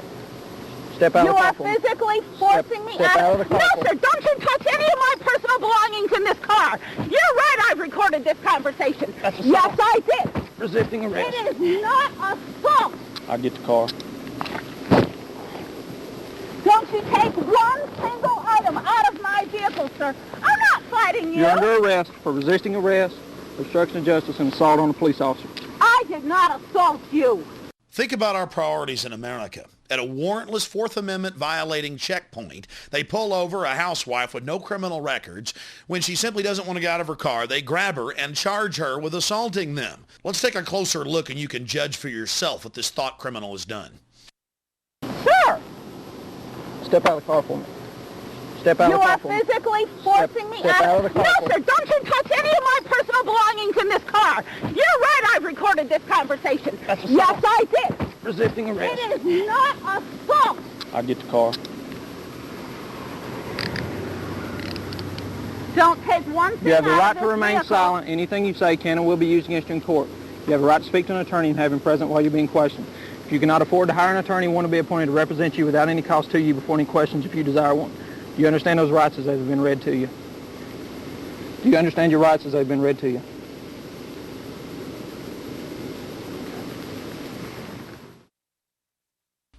They're not concerned with our borders being wide open, the tens of millions of containers coming in each year that aren't even searched. No, they're worried about a woman on the side of the road and what she's reading, what she's thinking, what she's doing. This is the first generation thought police right here in the United States. This type of activity is totally un-American. These officers should be ashamed of themselves. I want to see it there now. Strategies of submarine warfare. Hidden agenda. Called us. Man, she's into this weird crap. Power plays, ruthless.com, The Bear and the Dragon, Patriot Games. Here's where things really get interesting as they begin to dig through her car and find what they consider subversive material. Well, I just will get a record started. Yeah. You don't ask her, you just want to get the next one. I want to get the next one. She's invoked her right to remain silent, even though she don't believe in our laws.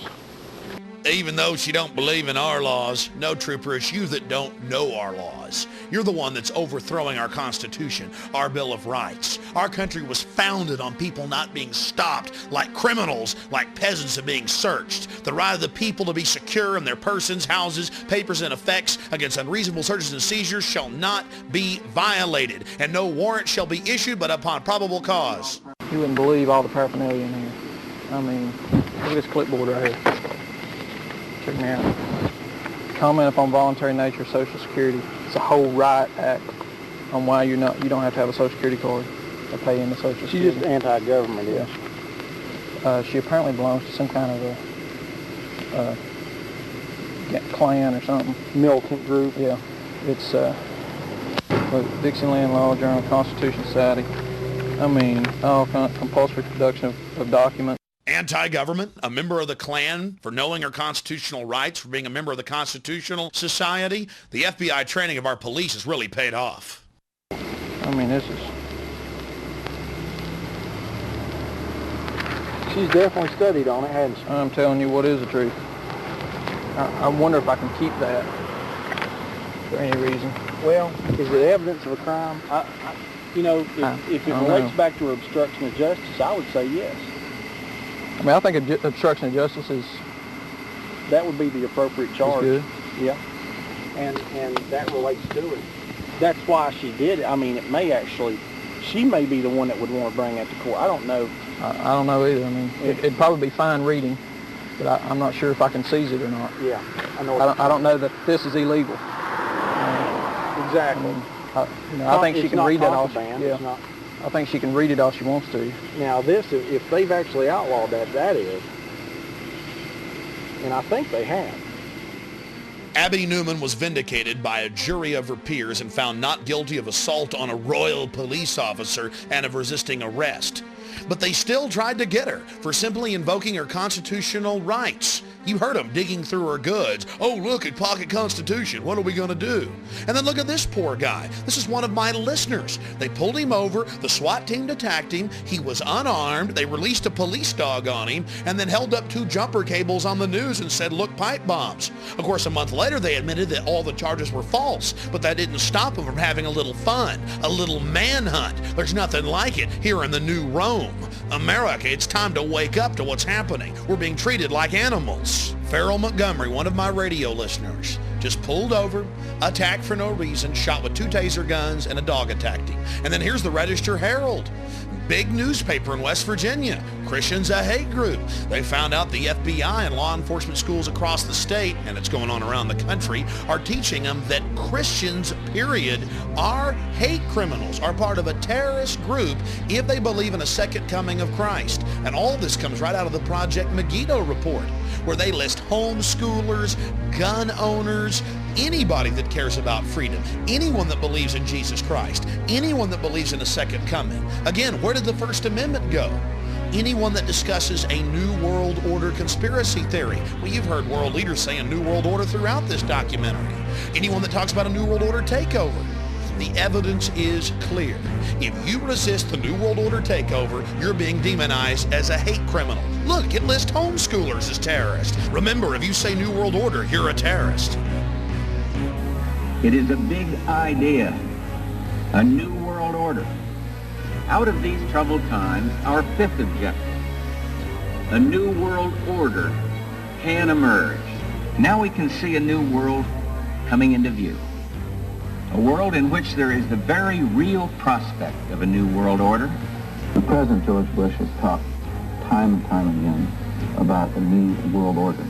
And this is the best chance to begin to establish the new world order. One of my listeners in Missouri, a patriotic firefighter, sent us this footage of a FEMA commando demonizing the founding fathers and Christians to a group of police and firefighters. What are Christians and patriots? The new Jews?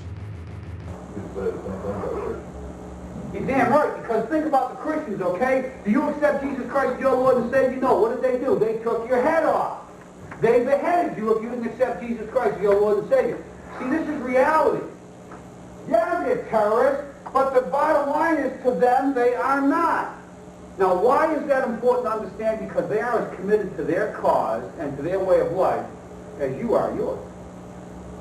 And they see you as being wrong. That's very different. When people are passionate about what they believe in, they become a very difficult enemy to be. Who was the first terrorist organization in the United States? Who? Founding Fathers. Founding Fathers. You mean Thomas Jefferson? Oh, yeah. You mean George Washington? Oh, yeah. Paul Revere? Yeah. These guys right here, let me ask you something. Did they try to scare people? Oh, yeah. They tried to intimidate the British. Did they use acts of violence? Your founding fathers, my founding fathers, were involved in acts of terrorism against British officials because they systematically had British officials assassinated. The guys who we call our founding fathers, George Washington, Mr. Honest, who cut down the cherry tree and admitted it, is the same guy who signed death orders, if you will, on members of the British government, the British Crown, who they wanted to eliminate because politically they had influence in certain pockets of the United States, at that time the 13 colonies, and they wanted to divide and conquer. They may get a whole lot of civilians, and hey, I'm going to be honest with you, okay? If they killed 10,000 civilians tomorrow with a biological agent, that's too bad for them. Yeah, so what if they killed 10,000 civilians? You know how these patriots are. They're always killing civilians. So what? We've just got to take care of ourselves. Talk about demonization. If anybody's going to kill 10,000 civilians, it's the feds. All the evidence shows it's the feds killing people, 3,000 plus at the World Trade Center and Pentagon. Here's Bush signing the USA Patriot Act that literally eviscerated the Constitution and Bill of Rights. Section 213 delays warrants. It means they can sneak in your house for any reason, take whatever they want, and never even tell you they were there. But you're like, oh, that's okay. There's a sunset clause. Well, if you look at that subsection, all of the key areas that violate your constitutional rights, there are no sunset provisions. Out of 1,016 sections, 802 has to be the most frightening. You see, the definition of domestic terrorism is anyone that is involved in acts dangerous to human life that are a violation of the criminal laws of the United States or of any state. Under their definition, jaywalking is now a terrorist action. This is an absolute outrage. The people that pass this legislation, in truth, are the real terrorists, the real criminals engaging in sedition against our constitutional republic. Congressman Ron Paul said that none of the Congress was allowed to even read the bill and threatened by the White House that they wouldn't be patriots if they didn't sign it. He said the founding fathers revolted over much lighter forms of tyranny. Unfortunately, we may not always be able to tell you why that agent or agents are knocking on your door.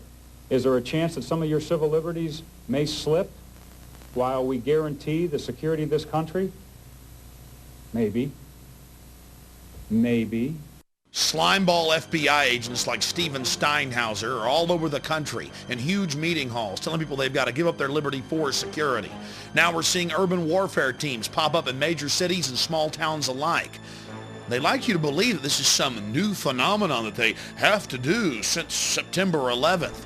We're about to go into the evidence of what's been going on in the last decade here in the United States, how they were training the cadres, the groups of officers, to go out and train the massive troops for a total militarized takeover of the United States of America in the name of protecting the population from enemy terrorists. In truth, the military has been training to attack the American population.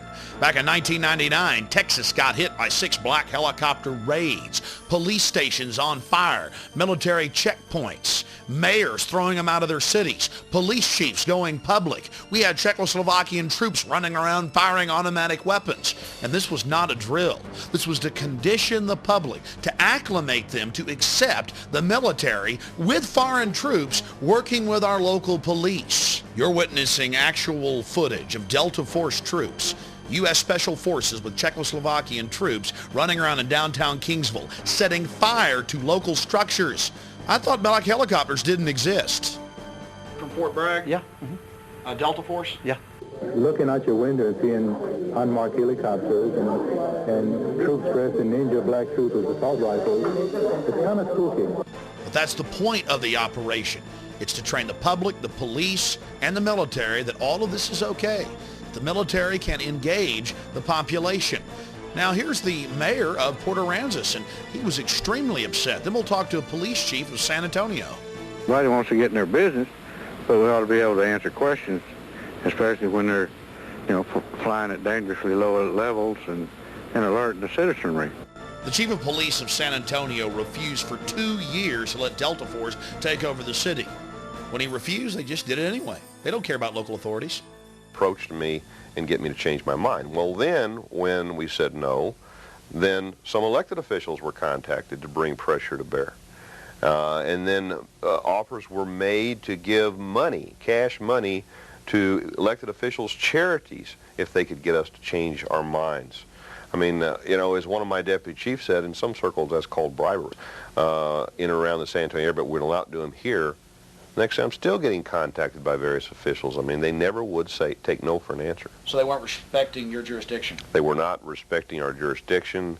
I don't think they respected our decision to go into predominantly minority areas of the city where we had vacant warehouses and buildings and try to do those types of exercises at those locations in the middle of the night. Oh, I'm sorry, middle of the night? In the middle of the night. You know, sometime between 9 p.m. and midnight. You know, I mean, people become frightened. And we do a lot of our decision-making on experiences that had happened in a lot of other cities. We were very concerned with some things that have happened over there, and we didn't get any real good, clear answers. So they were being secretive about it? Very secretive. We're just curious about Army Special Operations from Fort Bragg coming here, Delta Force. And we'd like just basically to ask some questions about was the public informed beforehand? Are y'all aware of the 10th Amendment and posse comitatus and things like that? No, I'm probably not aware of the 10th Amendment, but I made the decision not to inform the public. He made the decision not to warn the public or the emergency managers or the police when 8 black helicopters slammed into the town. Here's the chief of police in Alice admitting foreign troops. Government is training other so-called friendly countries, or? They are training friendly countries, and I'm not at liberty to give you their names, but I know that they are. And they were there in Alice, or a couple weeks ago. There was some present, yes, sir. The foreign troops were there. Now the NATO aircraft are in our skies, and they get to burn out police stations 3 days after the police pull out. It had to be a proper spectacle for the old folks home across the street. Foreign troops burning out police stations. But that's okay, because it's just for fighting foreign enemies. Well, here's actual footage from Fort Hood, Texas, as the BATF, the gun confiscators, train with the Green Berets for an assault on the Waco compound, the wooden church full of men, women, and children, violating every canon of a free society. The military, with the state police and the BATF, assaulted the Branch Davidians. And then, of course, on April 19th, they actually burned the structure down, full of men, women, and children. The training, the assaults on the population have been going on for over a decade here in the United States, and the death toll is climbing. What's happened to our special forces? What type of cowards have they been twisted into that they go out and attack American citizens, wooden churches full of men, women, and children, and then slough it off as if, oh, well, they're just a bunch of cult members? Whatever happened to live and let live? And whatever happened to the federal law barring troops from assaulting civilians? Whatever happened to the 1878 law, posse comitatus? Unfortunately, it was flushed down the toilet a long time ago. Well, here we are in Northern California in Oakland, and Marines have come in for Operation Urban Warrior, what should be deemed Operation Desensitization of the Population. And they have their role players, they have their fake camps set up, you name it. We're going to take you in and show you what's happening. Attention, attention, attention. American forces are here to help. Remain calm. We will not tolerate civil disobedience. Attention, attention, attention. American forces are here to help. Please remain calm. We will not tolerate civil disobedience. I've made 2 documentary films about the police state and been to dozens of these military training operations where they hire hundreds of role players to beg and scream, "We're Americans, please don't put us in camps, don't take our guns."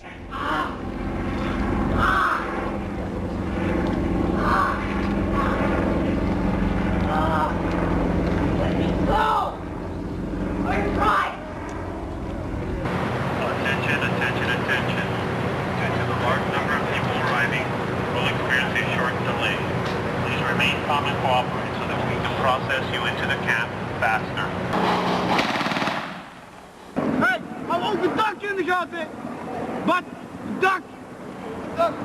Lig hier op, dak, lig hier op. Nee, maakt niet uit. As a hostile act. The technologies are what makes you nauseous. In the past, in a situation like that, she might have been shot. In the future, we want to give our Marines non-lethal options where they can say, no, she's not armed. maybe threatening, but I don't want to kill her, or I don't want to kill him, or them. Use your sound wave rifle, I guess you could call it, and down they go. Got him in prison, huh? Now you're going to see an execution.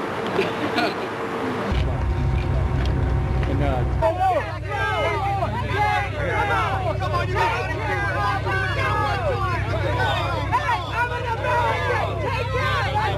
Let's go! Let's go! People are dying in line! Give me one more. Back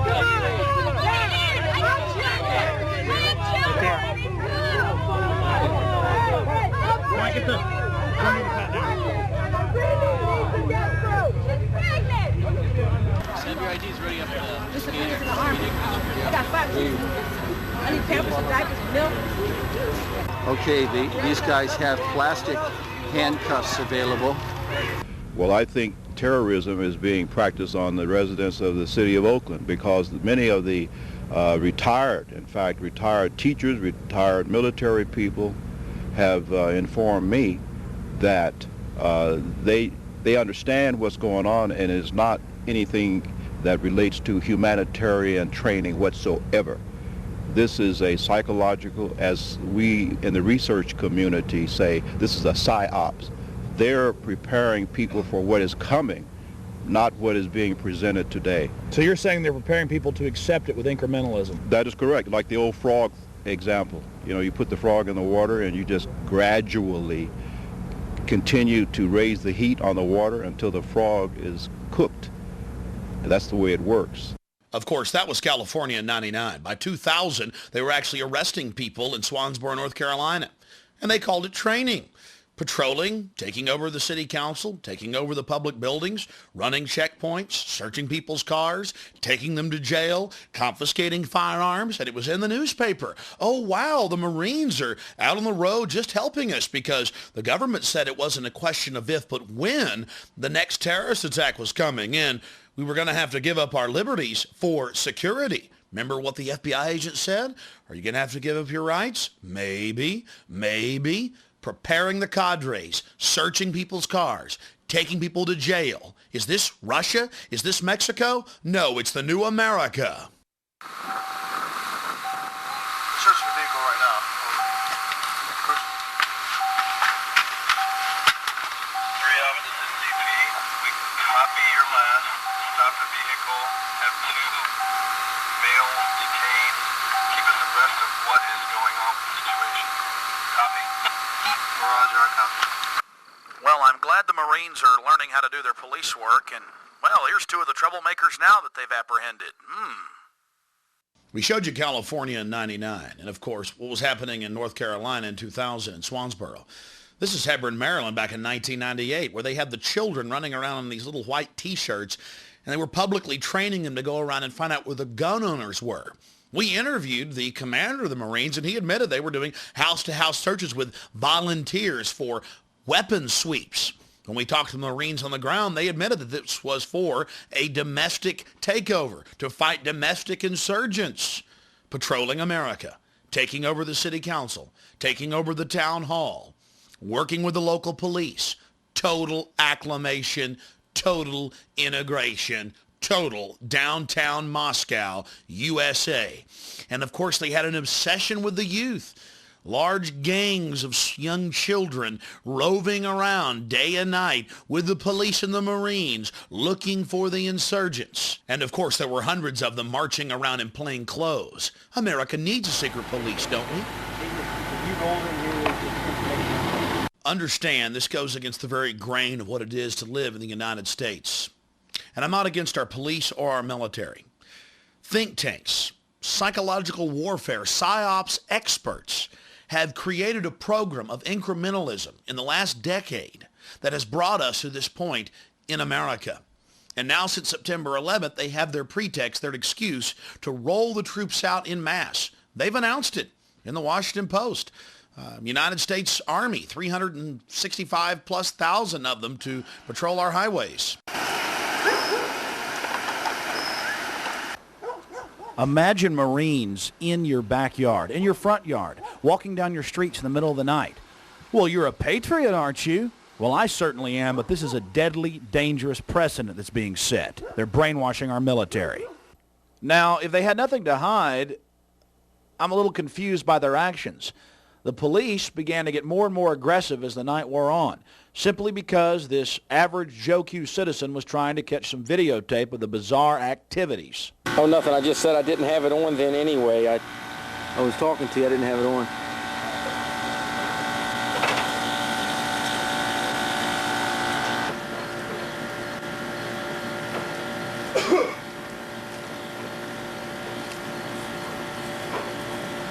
How you doing? Good evening. What's that? It's a good evening. How you doing, sir? Very good. Yourself? Hey. How you doing? Not bad. Were you the same guy that was here earlier? Here's an article from February 2002 as we make this documentary. Marines are occupying multiple cities in the continental United States. And yes, they're engaging in strategic deception against the population. Jenny Holbert, the Marine Corps Warfighting Laboratory spokesperson, told the public that, oh, this is the first time we've done something like this. It's very unusual. We've never been in an American city. We've never done urban warfare training in an American city before. Oh no, just a couple hundred times. With the local police, again, searching houses, searching cars, doing a mock takeover. The Army War College called for foreign troops to occupy the United States back in 1999, and now George Bush has actually done it. That's an article from the CBC. They want hundreds of thousands of foreign UN troops on our streets. You're not for the terrorists, are you? And they want 350,000+ U.S. troops to, quote, patrol the U.S., to patrol our highways, our neighborhoods, our communities. In total violation of posse comitatus. They admit that they're actually scrapping the law prohibiting troops. Not that it even matters, they're already militarizing our police. Our team was in Swansboro, North Carolina back in 2000. In February of 2002, 2 Special Forces trainees were killed by a sheriff's deputy. You ask why? They were trying to disarm him. They were trying to take over local law enforcement. This is the new type of training that our military are being given to overthrow the civilian government, the elected government, right here in the United States. And shockingly enough, there were actually 2 cases of this in the same week in North Carolina where they were being trained to overthrow the civilian government. Over to your right also! This looks like a gaggle, Mr. Wright. Get these lines straight out! Straighten it out! Just to your right! Is your group ready? Sir, yes, sir! Sir, group prepared and ready to go, sir!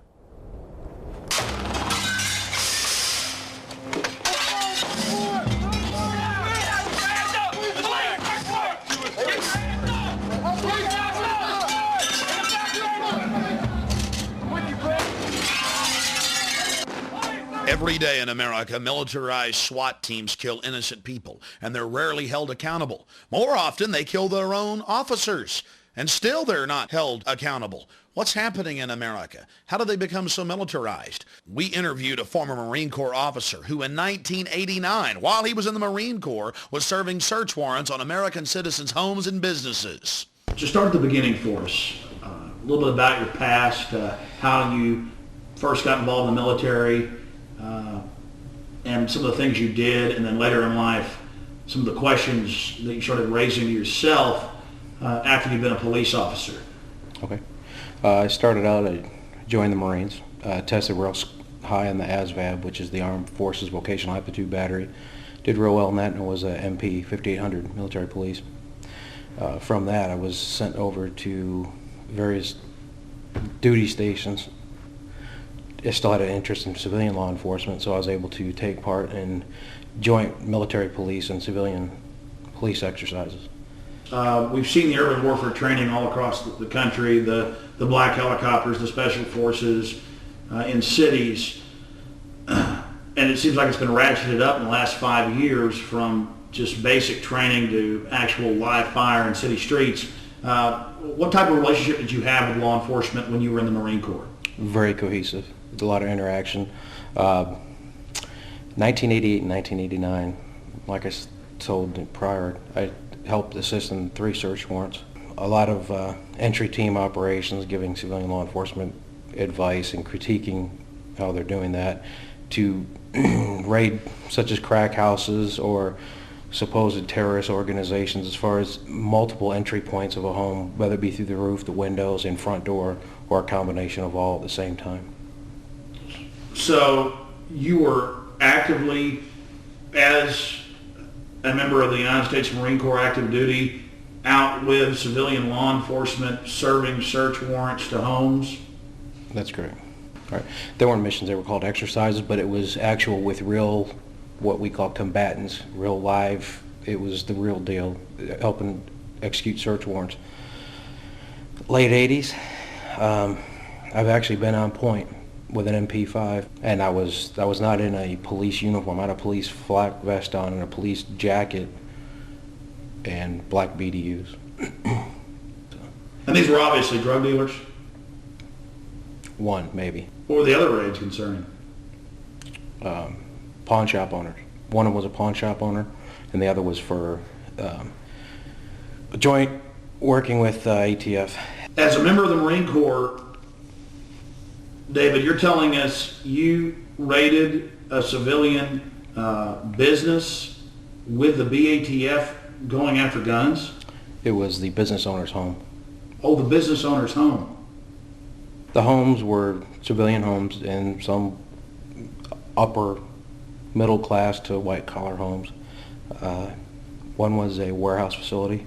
Later on in life, you got out of the Marine Corps, you got into law enforcement. Is that when you started asking questions once you learned more about the civilian role? Towards my end in law enforcement, when I started getting discouraged with it, yes. That's when I started quitting. But when you're younger and you're trying to achieve and you got all the fancy jewelry on and all the badge and the car with all the nice decals and lights, and you're disillusioned by a lot of different things once reality hits. And just the way law enforcement's changed a lot. It's changing a lot. How has it changed?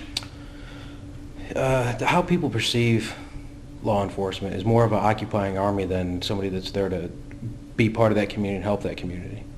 Like I said before in the prior interview, that before people knew the law enforcement officer that patrolled their neighborhood or could go down to the city police department and ask for help, where now it's more of a you're making trouble for yourself by going to report a crime, or just the perception that people have of law enforcement. Now, don't get me wrong, there's some great cops out there, some of the best, and they're still there doing the job, and there's no one comes up there doing the job, but for the most part, it's treated like a occupying army.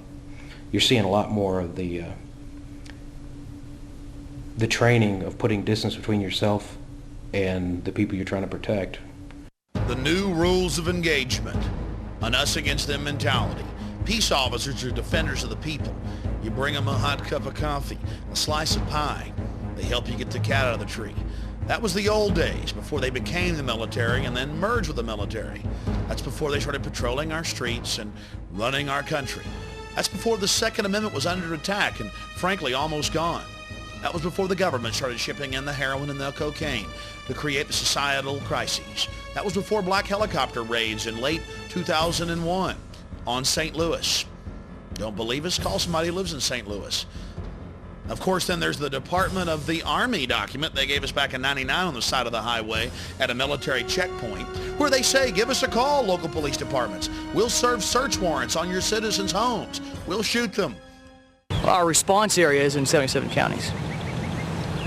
We're responsible for 77 counties here in Texas. Oh, really? So if a local PD needs support, they'll call us. You're saying there's some people here that we're not allowed to film. Right. There's some people here that we would ask that, well, hang on for a second. Why would you want that on camera? Well, because we want to expose the secret police. We want to expose how you're working with the military, how you're running checkpoints on I-35 in central Texas. And it's going on in Iowa, it's going on in Tennessee, the gun confiscations, the SWAT team raids, the fake attacks like this one. On Saturday, May 12th, at approximately 8:50, an explosive device went off in the Bell County Annex in the 500 block of East 2nd Street in Belton.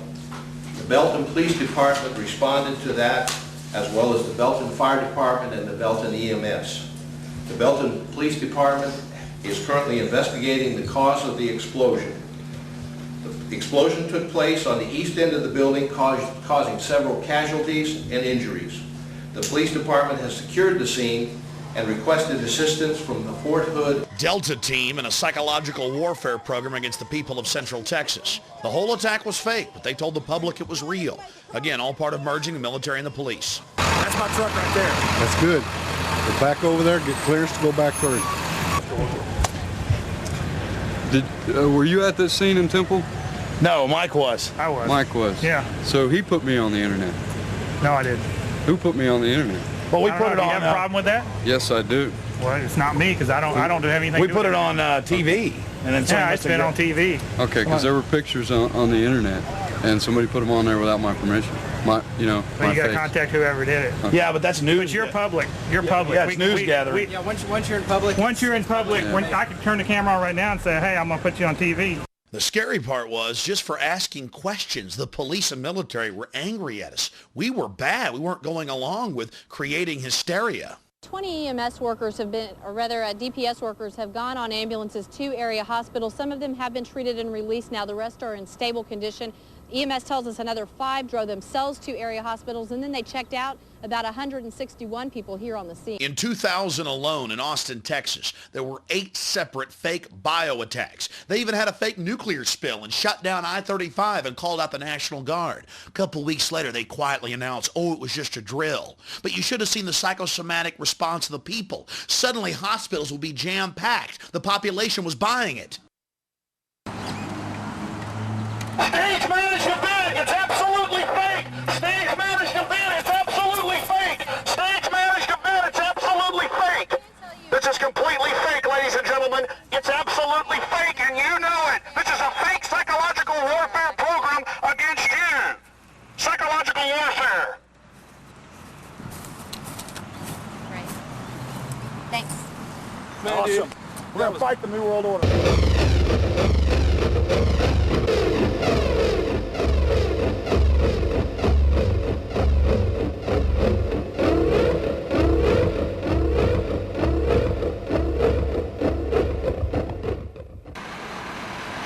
Hello, Waffen SS. Get it on. I got it. Get the searchlights. Yeah, roll, my friend. Jawohl! We all thought this couldn't happen here. It was only Russia or Nazi Germany. But incrementally, they trained us to accept it. Now we have to learn to say no and get in their face. We have dignity. We're human beings. Government's taken over in a parasitic fashion. Did you ever think you'd see the government talking about torture and lauding the virtues of it? Well, now it's actually happening in hundreds of publications. And if you're not for torture, you're with Al-Qaeda. Why, even phony liberals like Alan Dershowitz have been publicly peddling it, telling us it's time for us to reassess our laws and accept torture. But for the terrorist, of course. But the evidence shows that we are now the terrorist. They talk about using cattle prods and rubber hoses on people. And who's going to do the torturing? FEMA, the Ministry of Love. And that's the Federal Emergency Management Administration. All those years we warned people about FEMA. You could read the federal documents. Roundup plans, concentration camps, people laughed at us. Then came Seattle. They put 500 of the peaceful demonstrators in a FEMA camp, the Sand Point FEMA camp. We woke up one morning in Austin, Texas, and found a concentration camp in our own backyard. How did they fix it up? Travis County came out here and with some inmates, and they cleaned it all up, swept it, pulled weeds, and then they got inside and reinforced the doors and stuff with bars and stuff. Did you hear about the chains in the floor with the bolts? No, I sure haven't. They announced it on the news. They threw it in our face. The U.S. Army, FEMA out of an old 747 hangar, bolts and chains in the floor, troops marching around, armored vehicles, porta potties, stacks of cots. Long before the September 11th attack, they were going to take good care of us. But of course, after the attack, even the Washington Times reported George Bush enacted 500 dormant legal clauses, provisions allowing censorship and martial law, force roundups. Then they have the model state's health law where they're allowed to put us in sports stadiums or aircraft hangars and, quote, shoot old women if ordered to do so. The Model State Emergency Health Powers Act. Most of the 50 states are now passing it as we make this film. And it is a Adolf Hitler wish list. They talk about how to deal with the millions of dead bodies, how they're going to round us up, how to herd us into compact cities, how to use slave labor at the different federal camps, and how they've already been doing it since 1989 at 12 different Army bases. They just got done classifying that, by the way. You can go to the Army's website and read about it. You see, a lot of things have been going on in the country you didn't hear about. They were busy building FEMA camps and getting you ready to go into them. Then they've got bills like H.R. 2977 where they talk about different mind control systems they have, different ultra-low frequency mind control devices that can make you become sick or even kill you or make you do what's required of you. 2977, an actual federal document, an actual federal bill admitting that they're spraying chemical and biological weapons on us through the use of something called chemical trails that they're adding to jet fuel, especially in military aircraft. And then if you go to law enforcement catalogs like Schomer Tech, the biggest law enforcement and military catalog out there in the world, they have the sonic nausea system, the supersonic nausea system, where they brag that police have been using this for years to manipulate and stop political speeches. It can make a whole crowd get sick, and they can't even hear it. Then ABC News reported the Kokomo hum, an entire town of people becoming ill from the ultra-low frequency attack on a mass scale. Now let's see how they're indoctrinating our children, Soviet style. You can give information without having to give your name. You guys have all the information that I need. You guys can get paid for good tips, anywhere from up to $200. You'll sign this card, you'll get one of these membership cards.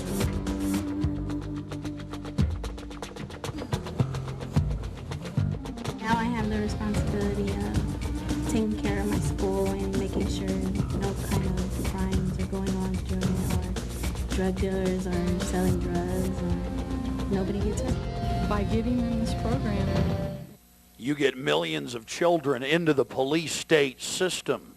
You condition them to be members of the secret police. You destroy the very fabric of America, and you pay them $200 every time they turn someone in, including members of their family. It's incredibly painful to see how far America's slipped. They've got dozens of different names for these programs, but they're all the same. Wave, Save, Dare. It has nothing to do with drugs. Government ships the drugs in. That's public knowledge. It's about creating a whole generation of government snitches, of secret police, of East German Stasi.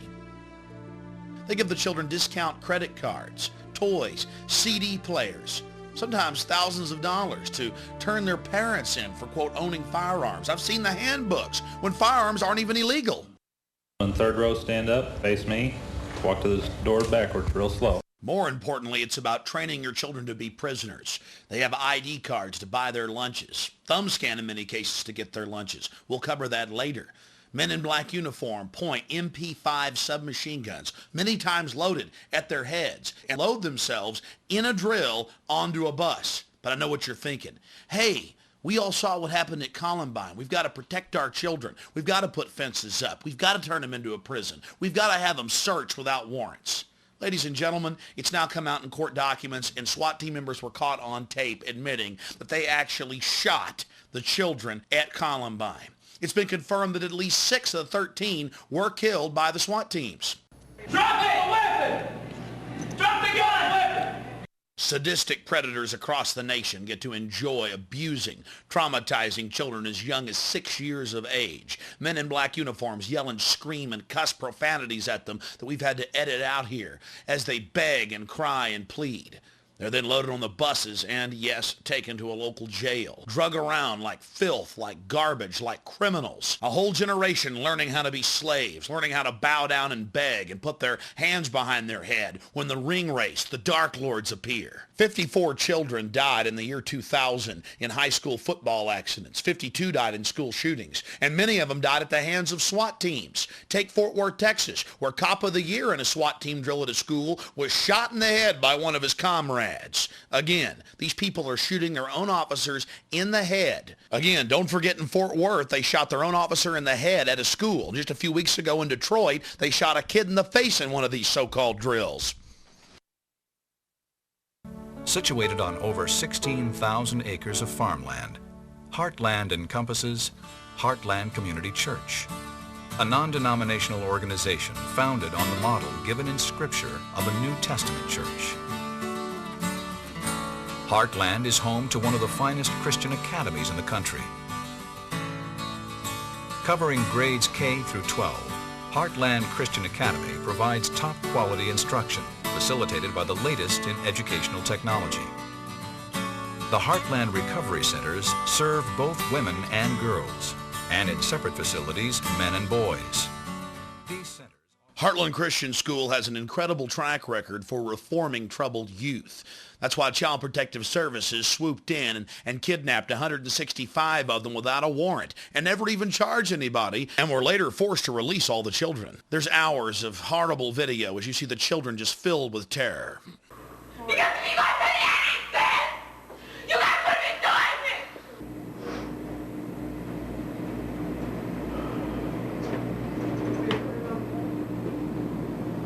it! I said, we're going to get away from this camera. We'll do something. You have a clue who all we got? We're going to get a list of all the Just get the child's name. Okay. Everybody? Everybody that we load up. Okay. Yeah. We'll single file them out there, and we'll just, everybody that comes out. Get off her! That's child abuse! No, it's child abuse! You say that whenever they touch us in the child abuse, that is child abuse!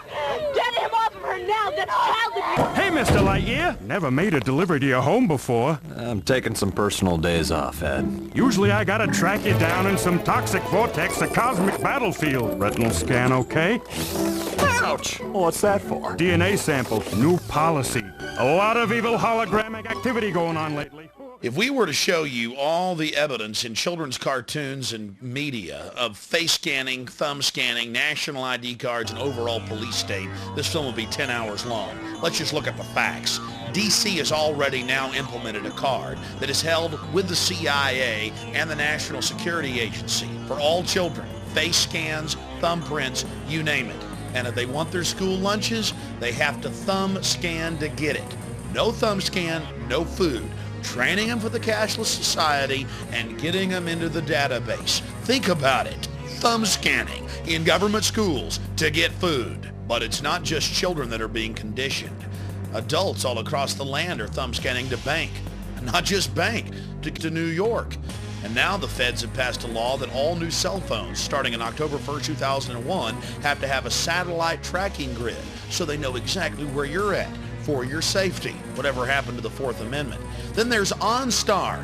The federal government is in talks with the states to force everyone to have an OnStar type tracking system in their car for tracking as well as taxation purposes. Private companies are racing ahead to implement this Big Brother system. $450 fines from rental car companies for going 1 mile over the speed limit.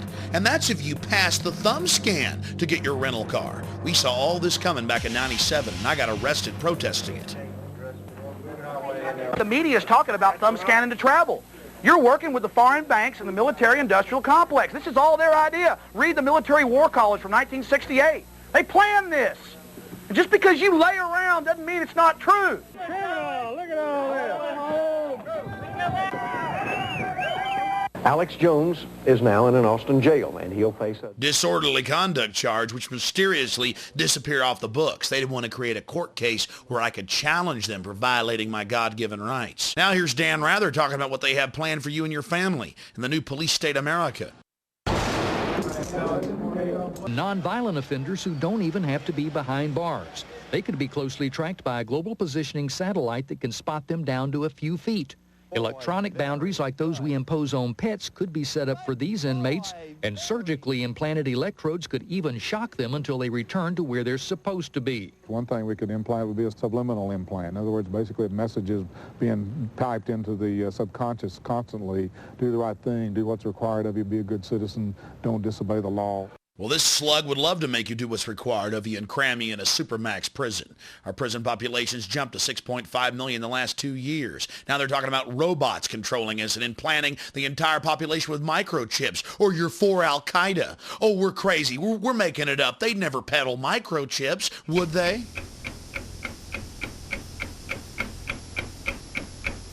Something has to change, though. They have to find a better way to identify the bad guys, or the rest of us are going to stay home and watch the world go by on televisions. But we need some system for permanently identifying safe people. Most of us are never going to blow anything up, and there's got to be something better than one of these photo IDs, a tattoo somewhere maybe. The Saudis used an American device to scan the eyes of travelers. I wouldn't mind having something planted permanently in my arm that would identify me. If we don't do something, people are going to stop flying. If they stop flying, and I don't go to the Giants games, it means the bastards have won. Yeah, we're not going to let you win, buddy. We saw what you just implied. We're with Al-Qaeda if we don't take the microchip. We have a Florida family who are really pioneers in a brave new world. They have volunteered to be the first ever to have microchip identification devices implanted into their body. After 9/11, I was really concerned with the security of my family. Top CFR Lieutenant Diane Sawyer for 8 minutes sat there in a sickening fashion with this poor, pathetic family as they discussed how they were all taking microchips because they believed in America and wanted to stop the terrorist. Ladies and gentlemen, this is something out of a science fiction horror movie. They're taking chips because they stand with the mother government. I'm living in Nazi Germany Twilight Zone. Now politicians are announcing that they want to get chipped. Strategic defense. Optical identification. Voice verification. Jason Taylor, defensive end, Miami Dolphins. Clearance granted. You're a star. You're a professional football player. You're getting scanned. It's not just children getting brainwashed on cartoons. It's everywhere. This is the prison grid, turning the whole world into a cashless control system. I have read the federal documents, the total plan to force us into these compact cities. You absolutely must resist the thumb scans, the face scans, the retina scans, cameras that can recognize you and scan your face against 1 billion faces in a single second. Everything, no food, no water, no houses, no jobs, no nothing without it. They're actually announcing it. They're going to put it in place, and you are the terrorist. You've already heard them say it. Gun owners, Christians, conservatives, libertarians, liberals, anybody that doesn't go along with global New World Order tyranny will be watched, will be controlled, will be tracked. The New World Order gang has a reason they want to control you, and they've bragged about it. Now the Bilderberg Group and Reuters, which they own, have gone public that they actually groom our presidents, our prime ministers, that yes, they really are international bankers. Yes, they are royal families. Yes, they do run the central banks, and that we are the property of a global superstate in Reuters. They're throwing it in your face, which is owned by a Bilderberg Group member, like Prince Philip. Prince Philip, in his own publication, If I Was an Animal, brags about how he would kill 80% of the population, how his great dream is to come back as a virus. Ladies and gentlemen, this is in your face. These psychos are creating a matrix-like control system and talking about killing you. From Ted Turner at the UN to Prince Philip, they're out of control and on a massive power trip. People like Ted Turner and Maurice Strong have actually been pushing, writing the textbooks for a massive environmental movement control system to steal all of the private property. Using the phony environmental movement, they're ramming through their agenda. Remember, the environmental movement has nothing to do with saving the environment and everything to do with stealing property and empowering world government. We've lost our way. The earth is a living organism. We've got to praise our mother goddess. I produced a documentary film called America Destroyed by Design. We traveled 6,000 miles around America and witnessed the horror of the United Nations taking over our national parks and monuments. Now, under the Desertification Treaty signed October 18, 2000, 70% of the country is under United Nations jurisdiction. This is the map of what they plan to control in the next 2 years. You see, 90% of the country is already pristine, so most Americans don't realize how much has already been taken by the United Nations. The 3 maps you see on your screen are what they plan to get. All the areas in red, if you lay the 3 maps over each other, show that upwards of 90% of the country will be controlled by the United Nations. And way back in the mid-1990s, the United Nations Treaty, the Convention on Biodiversity, states that human beings are nothing more than cattle, chattel, and must be controlled by a centralized law enforcement police state, that property rights are not absolute, and that people are the problem, and that global tyrannical government is going to have to step in to save the earth. Talk about tyrants making excuses for their criminal activity.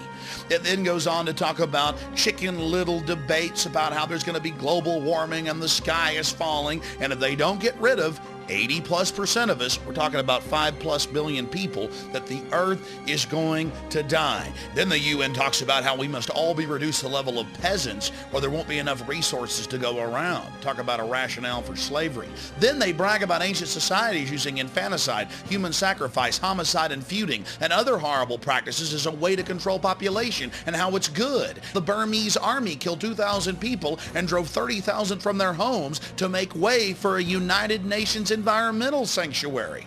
Then they discuss how they could murder half the world's population by restricting visitors. This was written by psychotic murderers. The documents already talked about human sacrifice. Then they get into how ancient societies used the environment and considered it to be holy, and how Christians cut down the sacred groves where they engage in their special rituals that help maintain and replenish nature. Then there are the mysterious Georgia Guidestones owned by Illuminati leaders that actually talks about reducing the world population by 80%. That number we heard from Prince Philip and Ted Turner so many times before. How they must maintain the population forcibly at 500 million.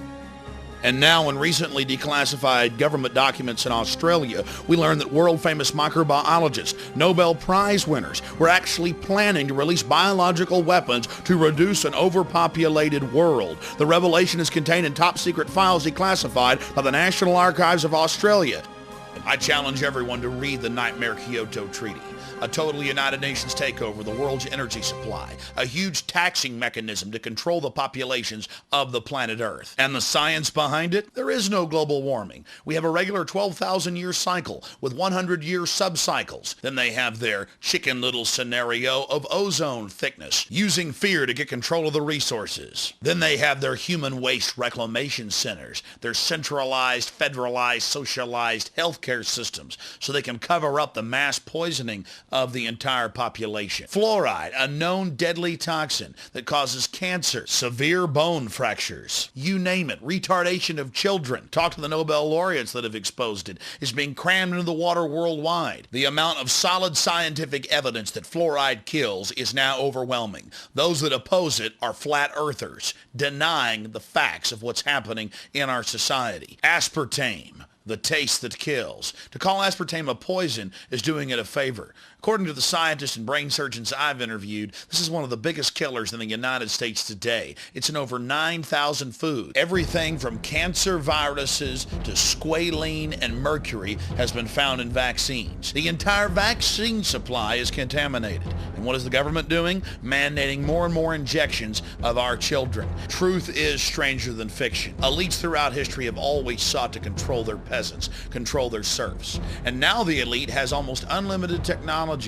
They know that breakthroughs have already occurred that will allow them to have extended lives, perhaps eternal lives, with the help of the cybernetic interfaces. The globalists, and they talk about it in their own policy papers, are not about to allow you and your family to have access to this. They're going to herd you into the reservations. They're going to control you with the new advanced technologies that they're totally obsessed with. They're going to exterminate 80% of you, and then they are going to live like gods on a Mount Olympus. My friends, it's in the policy papers, it's in the documents, and in a film coming out at a later date, I will expand on what their final plans are. But it's actually on the record. Use your common sense and resist them. This is a call to arms, a call to the information war, to wake up your friends, your family, people in your community, your churches, your universities, your schools, and to realize what we're facing. My friends, the evidence is absolutely overwhelming and cannot be denied. All you need to do is check out all the information we have presented here. Look at elites throughout history. Their pleasure, their enjoyment is feeding upon populations, controlling them. We're dealing with control freaks. You have to learn about human history. You have to look around you and study the systems of power that surround you and get outside the paradigm, outside the box, and educate yourself on these facts. Then you need to begin to educate others and to resist this system. And whatever you do, never turn in your firearms. We're trying to fix these problems peaceably, but we do have every right to defend ourselves and our families from this tyranny. Because you see, this is a warning to everyone. If we are unable to defeat this New World Order, the terror attacks are going to escalate. They're going to get worse until the United Nations program for an 80% world population reduction is actually realized. So you have to study this. You have to look at the facts. You have to get out the word. You have to make it the issue in your community if you're going to defeat this system. More terror attacks are coming, and it's up to you to get the word out of who's behind them. Because by doing that, we're able to shine the spotlight on these creatures and show how they're using it to get more power and control, and then they lose the power they have over us. No longer are they our loving saviors just taking our rights away for our best interest. They're the bloodthirsty, evil tyrants that they are in the minds of the men and women out there. And then their illusion is shattered. But if you don't shatter that illusion of control, it's over for America. It's over for the world. And it means absolute, total dehumanization. We need Paul Reveres all across this country, black, white, old, young, to fight for this republic and against these slave masters. God bless you all.